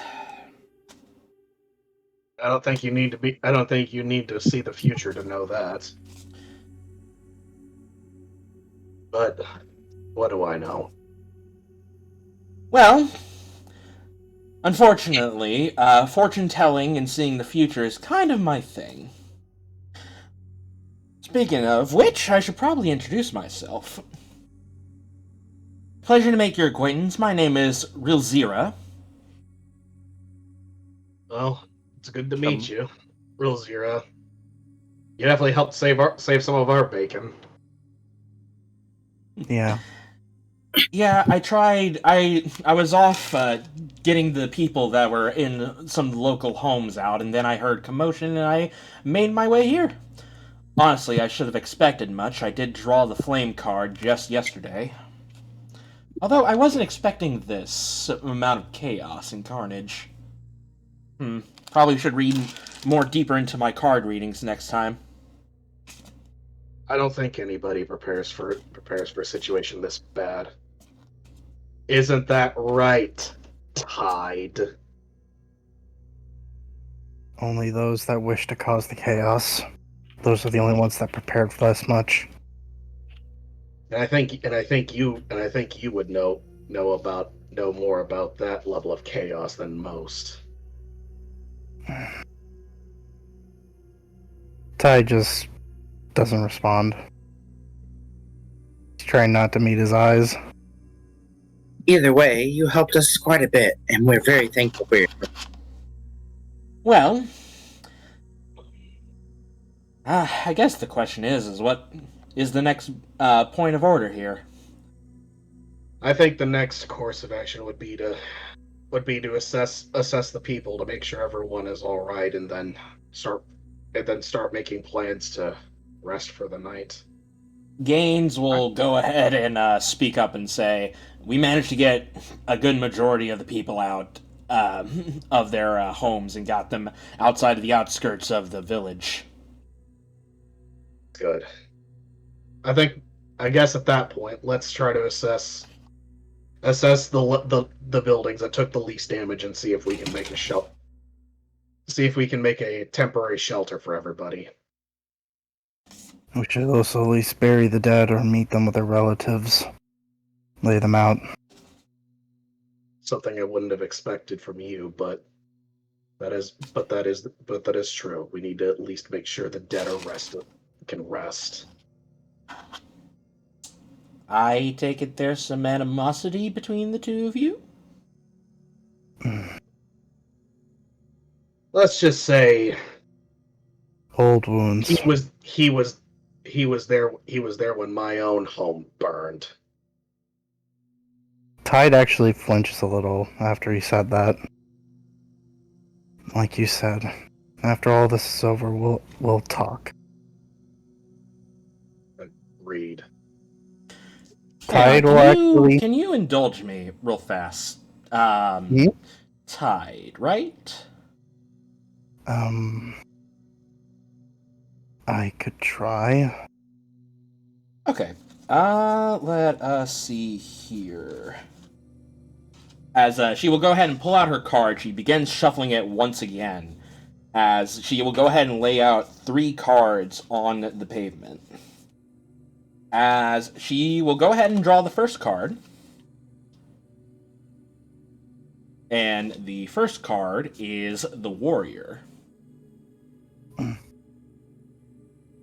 It would appear that you are somewhat of a fighter. Well, yeah, bit of an understatement. Always been good at fighting melee. Didn't have talent for magic other than what I innately have. So, yeah. What's this all about? Is this one of those fortune-telling things you were talking about earlier? Yes, again, it's kind of a hobby of mine. But so far, most of my readings have been correct so far. As she draws out the second card, which is the Corpse. You witness a death that has changed your lookout on things. Very interesting. As she will go ahead and pull out the final card, the Crossroads. Well, what does it mean? Essentially, that you're trying to find the proper path after your experiences with, I'm assuming, this dead body that found that changed your life. You're stuck in a crossroads between what is right, what is wrong, and your outway of life is not as what you expected it to be. Ty just simply takes a deep breath of an exhale. You're right on the money. You really must be a fortune teller, or you can read my mind. It's all in the cards. But based off of what I saw today, it does seem like that you're trying to make amends by saving these people. I guess. Kind of just rubs the back of his head. Yes.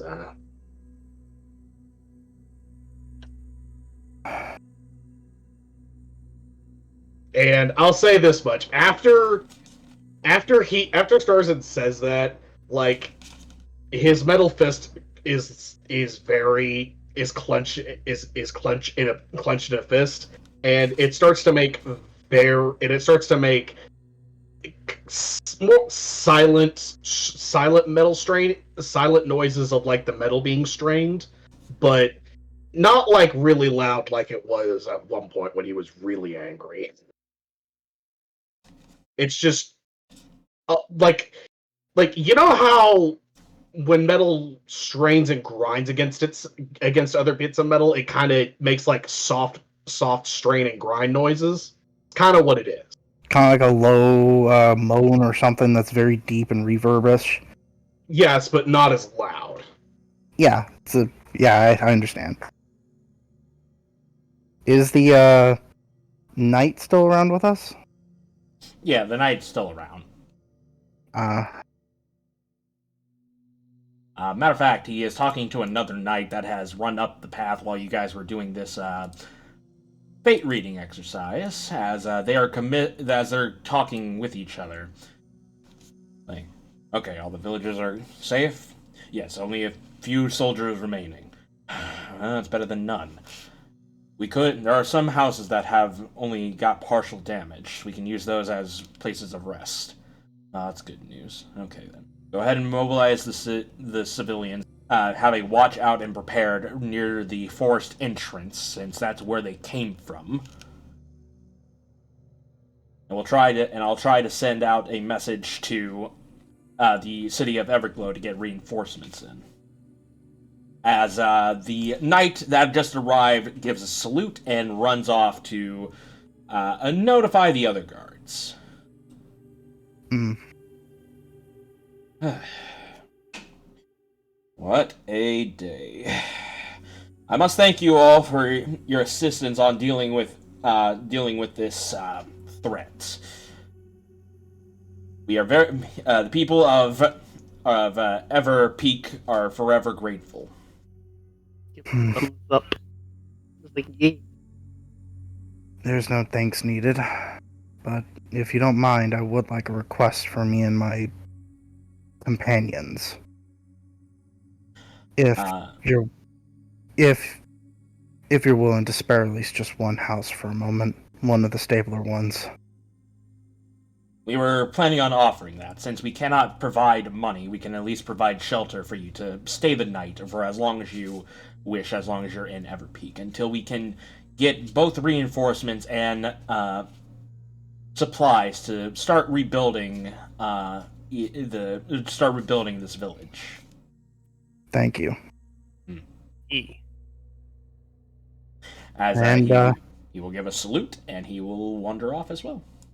As he gives the salute, Tide actually mirrors the salute back. Oh. I take it that you are part of the military.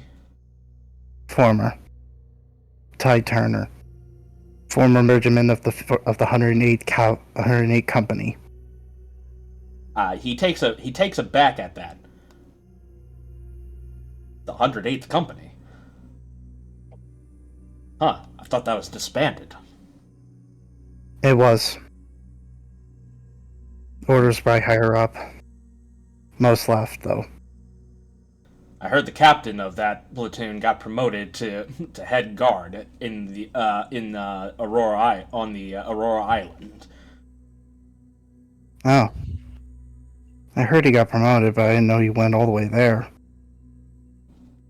Apparently he did such a great job during scouting on the island, the Holy Land of Tarim, that the upper echelon saw him fit to be promoted.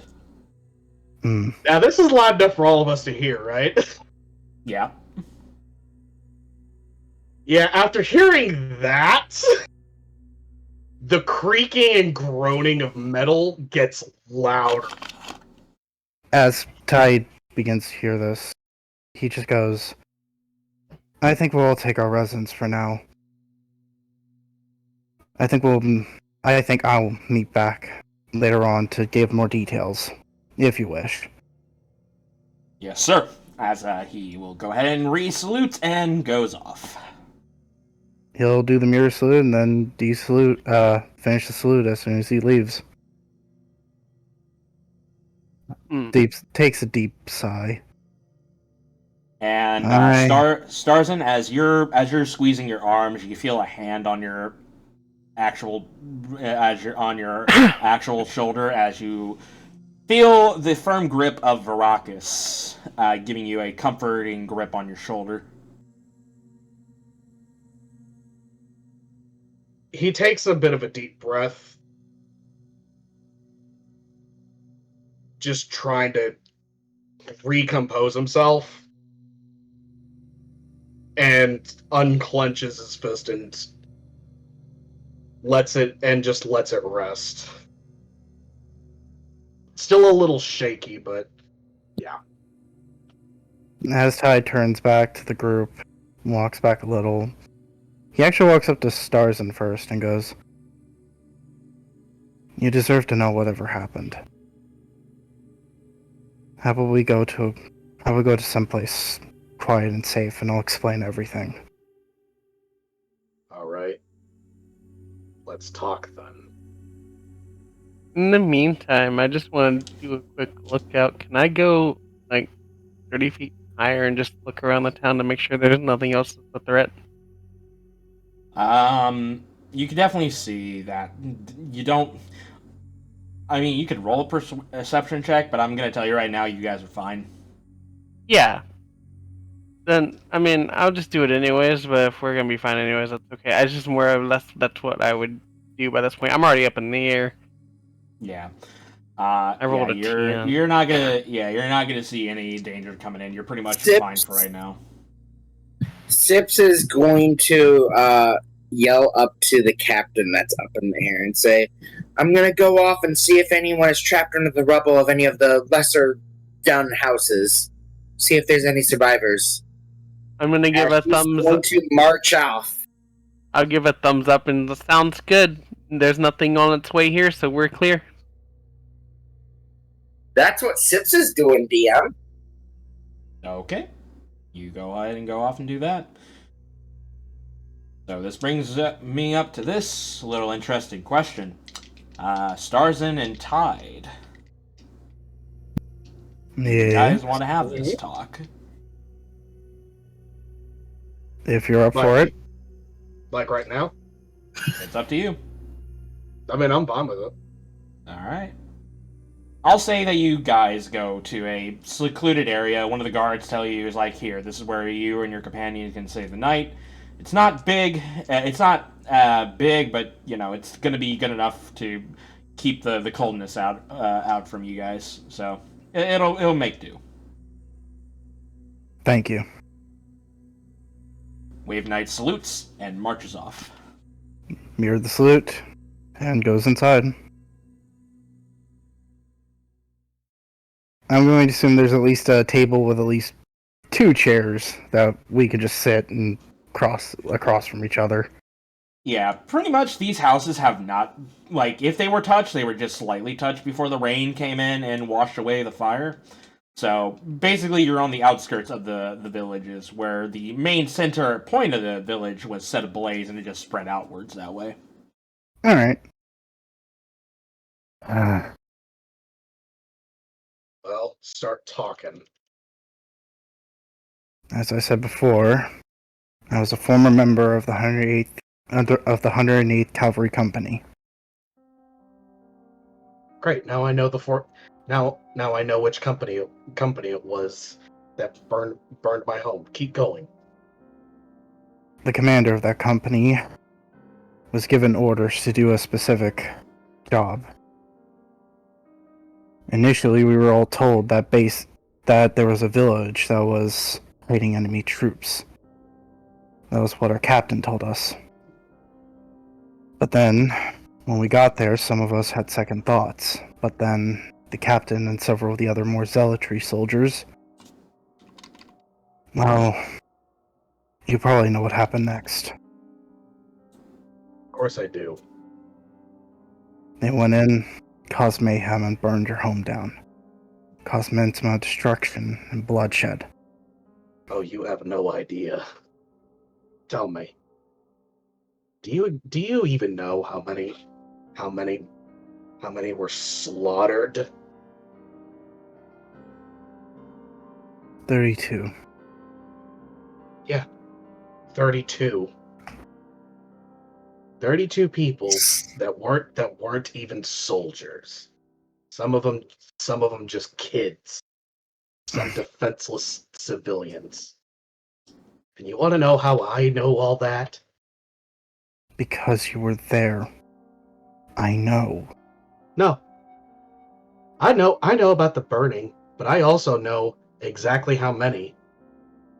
Because when I was knocked out and saved, I went back to the burning remnants of it. I buried the rest of them. You left 32 people to rot in the streets. 32 corpses. Each and every one, I at least made sure had a rest.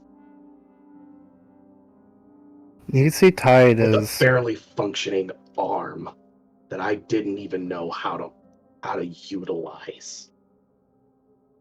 You can see Tide as not looking at you directly, but is tightly gripping his hands into a ball together.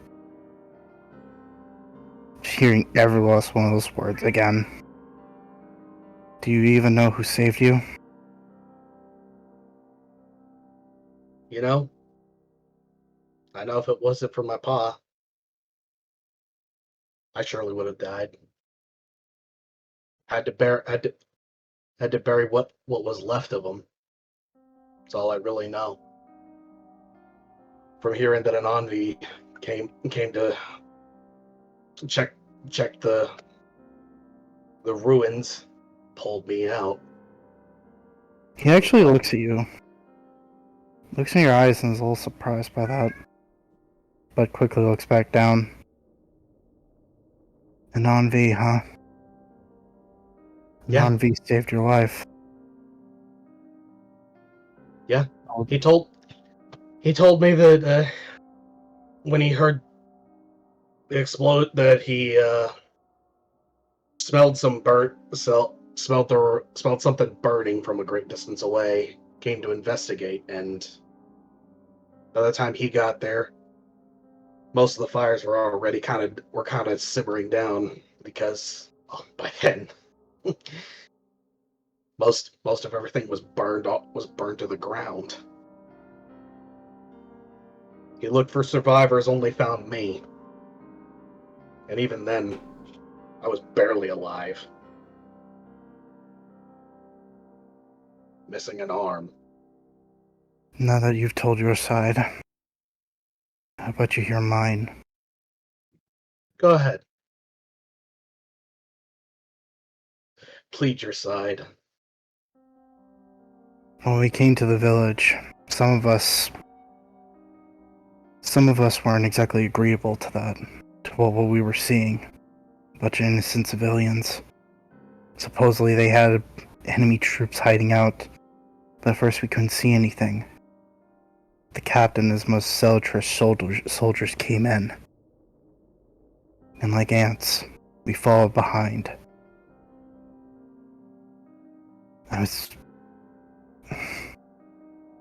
You see him kind of hold his head, trying to remember everything. There's so much chaos, so many people, so much death. I couldn't take it. I wanted to run. I wanted to flee. But then I heard a scream. A scream of two people. A child and an adult. A father and a son.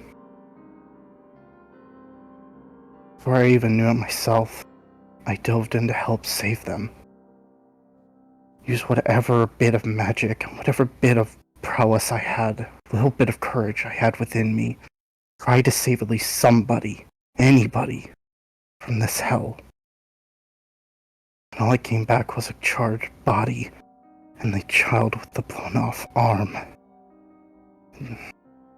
After we made it out to the collapsed building, I try to make it out as far as I can. Save them both, at least something. But the father didn't make it. The last words I heard him say haunted me. He begged, "Let my boy live."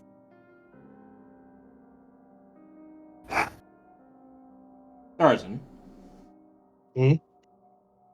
Roll me a history check. With advantage. All right. Hey, that's a 17, my friend. While, yes, you were technically knocked out when the explosion hit the building, there were moments where you were going in and out of consciousness. It was a bit blurry. It was like white was flashing into your eyes and only seeing some bits of silhouettes, as you do feel like you were being moved. And thing is, you were being carried, and it kind of looked like militaristic armor that was moving you. But before you can get a good glimpse of who was carrying you, that was when you were totally blacked out. Ty continues the story. I had to leave him behind. I could only carry one. And so I did. Carried this little Lalafell kid. Arm gone. Bleeding. Barely conscious, not even conscious at all. Panicked, and I used one of my own potions to heal him. The only potion that the company gave us in case of emergencies. The only thing that kept him alive. I took him someplace hidden in the outskirts of the village. someplace where the soldiers could not find. And I prayed and hoped, as the company was about to leave, that that child would somehow live. That I could have done more. I'm too much of a damn coward to do it. I wanted to run, but I couldn't. You see, Tide actually goes in his cloak, or in his clothes, pulls out a little, kind of an amulet, along with his other one, but this one's more like a little pocket amulet with pictures in it. Silver, pretty much cheap, metal. He opens it, and from what probably you can only see a bit of it, is a fellow Genasi, water Genasi woman, and a little Genasi girl in her arms. But I couldn't just run away and leave them. I had obligations. Not just as a soldier, but just as a father. Yet I let a child, an innocent child, get hurt, and maimed, and fatherless. You may hate me, despise me, even kill me. But I'm fine with that. That is the hell I will pay. But I will not force them to pay it either. So if you want to kill me, fine. But I have one more request. That whatever earnings I earned from that job, and whatever earnings I earned from that treasure, and whatever scrap of coin you sell off of the items off my body, go to them. And then don't tell them I died. I'd rather let them not know that. I'd rather let them know I ran away and left than just died. I don't want them to go through that hell. Starzin just sits there, taking in the information, letting his memory kind of feed back to the little bit that he was remembering. Before he speaks up and says, So what are you wanting? Forgiveness? Death? Maybe something else? For all that you did? I'm not so, contrary to the popular revenge belief that I would probably want everybody that you'd know to suffer, so you can taste how bad, just even a notion of what I lost. That's not me. Why would I harm two people who just want to live their lives? No. I'm not going to kill you. Because there's one thing that's clear to me. Regardless of what you did to save that Lalafell child, to save whoever, you were still there, and people still died. And in the end, your company got disbanded. But all of you are just as guilty. You took part in it, whether you want to admit it or not. Whether or not you claim to justify it by saving one person. 32 are dead. And an entire village relegated to the past tense. You don't deserve the easy way out of just being killed out of revenge. I could even be so cruel as to say that your family should probably know the atrocities you committed. But what would that do? I think letting you live with the consequences of everything that happened, letting it eat you away is more punishment than even I could think of. And believe me, I've thought about it. But it's no point in thinking about it. My home's gone. My father's gone. And I don't know where my sister or my mother are. And I hold out a hope that maybe they're still alive. And maybe that the rest of the people that I knew, the ones that got away at least, are free or safe somewhere, either here in the Empire or out in the Grand Sealy. That's all I can hope for now. So no, I'm not going to kill you. I would at least honor the promise of whatever earnings you get will go to your family. But you should live with what you did. And after he says that, he gets up, walks out, and just walks off into a specific direction that's just away from the house and the village, finding somewhere to just sit. He's far enough away to where anybody could find him, but he's not far enough away where nobody would be able to find him, but far enough away where someone would have to more or less look for him. You know what I mean? Does that make sense? Mm-hmm. Yeah. Okay. And Tide? As Starzin leaves the house in his sight, when he breaks out of his stunned potential shockness, he just exhales loudly. And he just goes, for a kid without an arm, you do have one hell of a cold shoulder. And as he's about to pull out his flask and take a swig, he stops shortly. And then he just walks outside and just pours one out. And that's for you, sir. I kept my promise. And I think I have a new one to keep. And as you pour one out to the one that you made the promise to all those years ago, this is where we'll end tonight's session.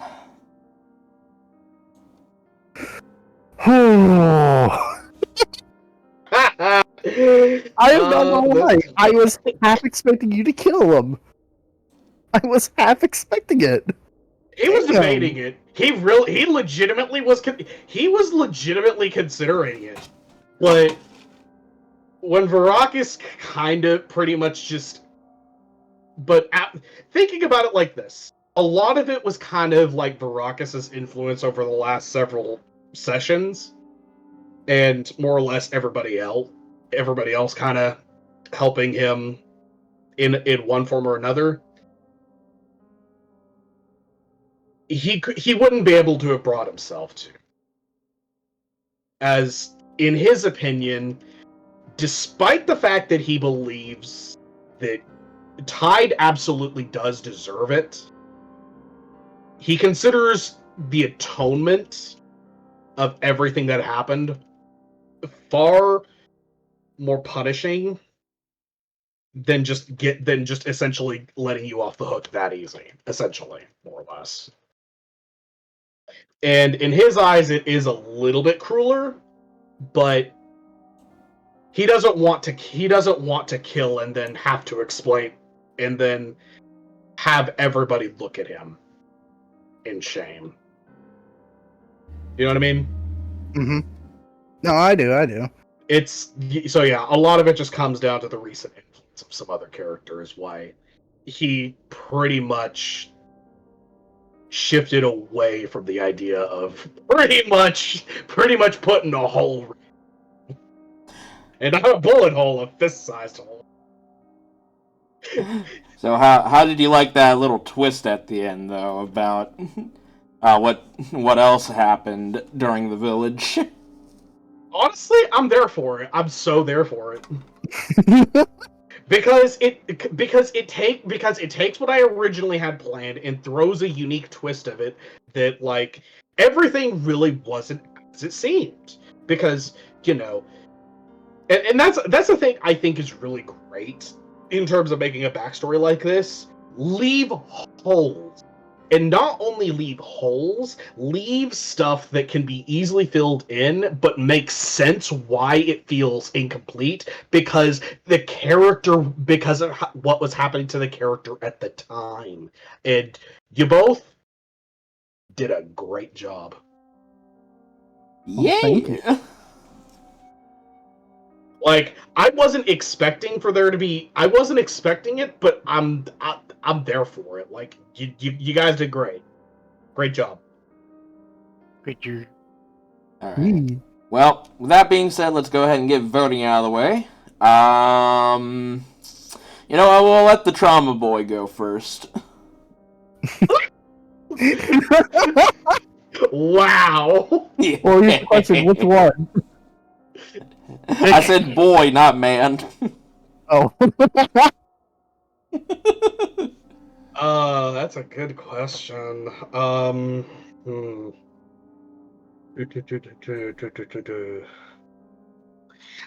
This is kind of tricky because, you know, there really wasn't a whole lot of roleplay this session. Primarily just a lot of combat. I mean, there's some roleplay at the end of it. Yeah, but only between, like, 2 people. Yeah, fair Hey, enough. still good roleplay. Yeah. Yeah. You know what? I want to give it to Sips. Okay.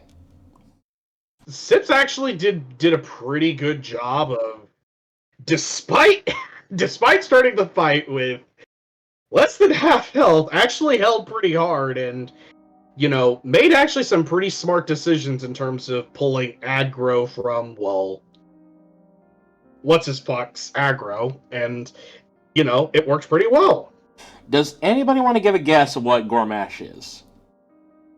I do have a guess, but I'm not sure my guess is really right, considering I have second doubts. Can I at least make a guess a part of what he is? It feels like he's part barbarian.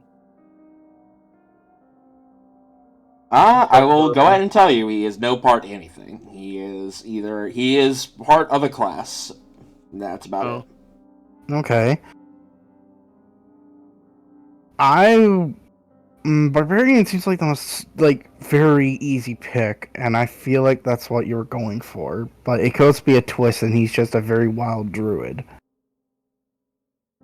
Yeah, I mean, in that regard, I'd be tempted to say something like wild magic barbarian, but Oh, that would be fun. that would be funny. But it wasn't nearly as chaotic. Clyde, do you have any guesses? What Gormash was? Yeah, well, if you had to give a guess, what is Gormash? He's a bear totem druid combo. I'll just go ahead and give it to you. Oddly He's just, specific. I mean, it's not really if you pay attention, but yeah, he's a bear totem barbarian. I was thought right. so. Yeah, I was partially right. I said he was a barbarian. I thought barbarian, but I wasn't too sure what the subclass was, to be honest. He was resisting all the damage. Yeah, If he was resisting normal barbarian, then he would have been just resisting my damage and other weapon damages. He was resisting On's Eldritch Blasts as well. That's Yeah. a bear totem. Yeah. That's what. Yeah, it's like immediately, like when he's resisting the Eldritch Blast, it's like he's got to be some level bear totem barbarian. There's no fucking way. Yeah. No fucking way. But Yeah, but essentially getting back to it. My vote is for Sips because he did pull a lot of Gormesh's. Gormesh, is that his name? Yeah, Gormash. Gormesh. He did pull a lot of his aggro, and actually went toe to toe with him for. It did a damn good job. I mean, I gotta give him credit for that. I mean, those parries, those reactive parries. I mean, it kept him in the fight way longer. And the roleplay was really good. That even if it was just little bits and pieces of just trash talk conversation. But I also kind of have to give it to him because he went for the knockout rather than just killing him. It was a changing character and letting him be influenced by Mistral's Edge. And you said there wasn't roleplay. Okay, there wasn't compared to the amount of combat. Let's be real. What are you saying? This whole session was roleplay for me. Yeah. Alright, so Sips, you got a point. Sips, who do you vote for? Starzin. For? Fuck. Roleplay. Playing his character, traumatic event, backstory stuff. Go. Okay. On, who do you vote for? Sips. Oakley dokley. What for? Pretty much for the same thing Starzin mentioned, but all I could think of every single time when he went down and got back up and started fighting and just denied everything, it just made me think of I don't hear no bell. Yeah. Honestly, that's just quite a. Honestly, I feel like that's That was indeed what I did. I looked at him and I said, I didn't hear no bell. That's That was what I was thinking of as well. Yeah, but this was different though. This was like a whole nother fucking level of it. It was like, Oh no! I'm not I dying. agree. No, I agree. It's just that I love how this is just Clyde. How Clyde is with his characters these days. and also if we didn't get him up whenever you did, like if he wasn't pulled up whenever he went down, we would have struggled. I mean, yeah. So I know that. Trust me, I know when Sips goes down and he is not immediately off his ass the next round. We're in deep. But also, he did kind of carry this fight in terms of, we killed a lot of other things, but he went toe-to-toe with the heavy-hitting barbarian character. So Yeah, he was like, literally, I don't hear no bell. The owlbear wasn't too bad. Now, if he was still on the owlbear, we would have probably had a worse time, so it was a little bit of the mistake of hopping off the owlbear on the enemy's part, too. Yeah. But I'm still. surprised you didn't call forth more giant spiders to enter the battle. There's reason behind it. I was going for more manipulation by this point rather than straight up creature murder. And then now that I say that, they could have ensued more manipulation with webs. So a little bit of no brain moment. It wasn't on. Hindsight's 20/20. Not to mention, we also didn't get any long rest or anything, and that's been a full day, I guess, so we weren't sure if your stuff was charged completely. Oh yeah, that's actually another fair point, because I used it last time. It has 10 charges, and I believe... Oh yeah, charges. Yeah, it's charged. I used 4 for the spooters. Yeah, I still had enough. So he could have done it one more time. But yeah. Which reminds me, did I add spider? Actually, I'll talk about that after game. Okay, so you said Sip, so boss, and I'm gonna give a guess. You're gonna say Starzin. Oh yeah.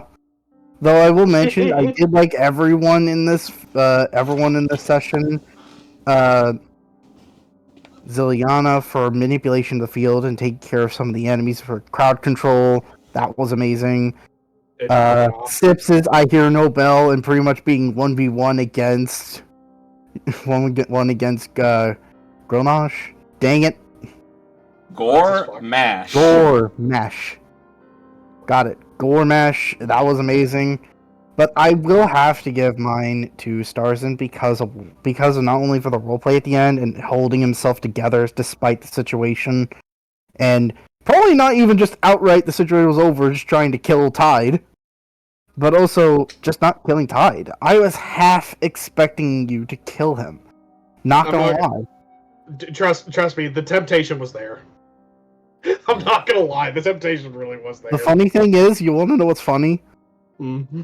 Ty knew who you were the moment moment you two first met, and he figured it out. And he was like, "Oh, I had no doubt about that, especially from when your character came in and Joe was having us roll stuff, and he was typing stuff to you privately. I was like, I had no doubt about it. I just sat there silently with my character not even knowing and said, "Oh, this is gonna be brutal," and I love it. I mean, you wouldn't know. He wasn't. He's not in his armor. Well, like I said, it's one of those things where it's like I don't really think it would have made a whole lot of a difference. It's just like it's one of those things where it makes sense. I wouldn't have known, but I was there for it, and I knew where it was going. So I just sat there, smiled, and was like, "Oh, my character's gonna break," and I love it. Yeah. All right. So I guess it's up to me on who gets the VIP dice, either Sips or Starzin. Ooh. Who does God vote for? I think I would have to go for Starzin. Because of the whole interaction between you and Tide. Like that was peak. You ignorant fuck. Eh. I shrug. I shrug. And your point. And I'm behind you with a Glock. Oh God. All right. Time to roll the Lady Luck die of the day. Serving it up her way, but up. Let Sips have it. Sips does not get it. Today's lucky winner is On. Hey! Yeah! All right. Well, with that being said, thank you guys for watching the latest episode of Primordials. I hope you guys enjoyed. If you did, please do subscribe, follow, leave a like or a comment, and we will talk to you guys next time. Say goodbye, everybody. Bye! bye-bye. Bye-bye. Tune in next time for the waterworks. Yeah. Yeah. Bye.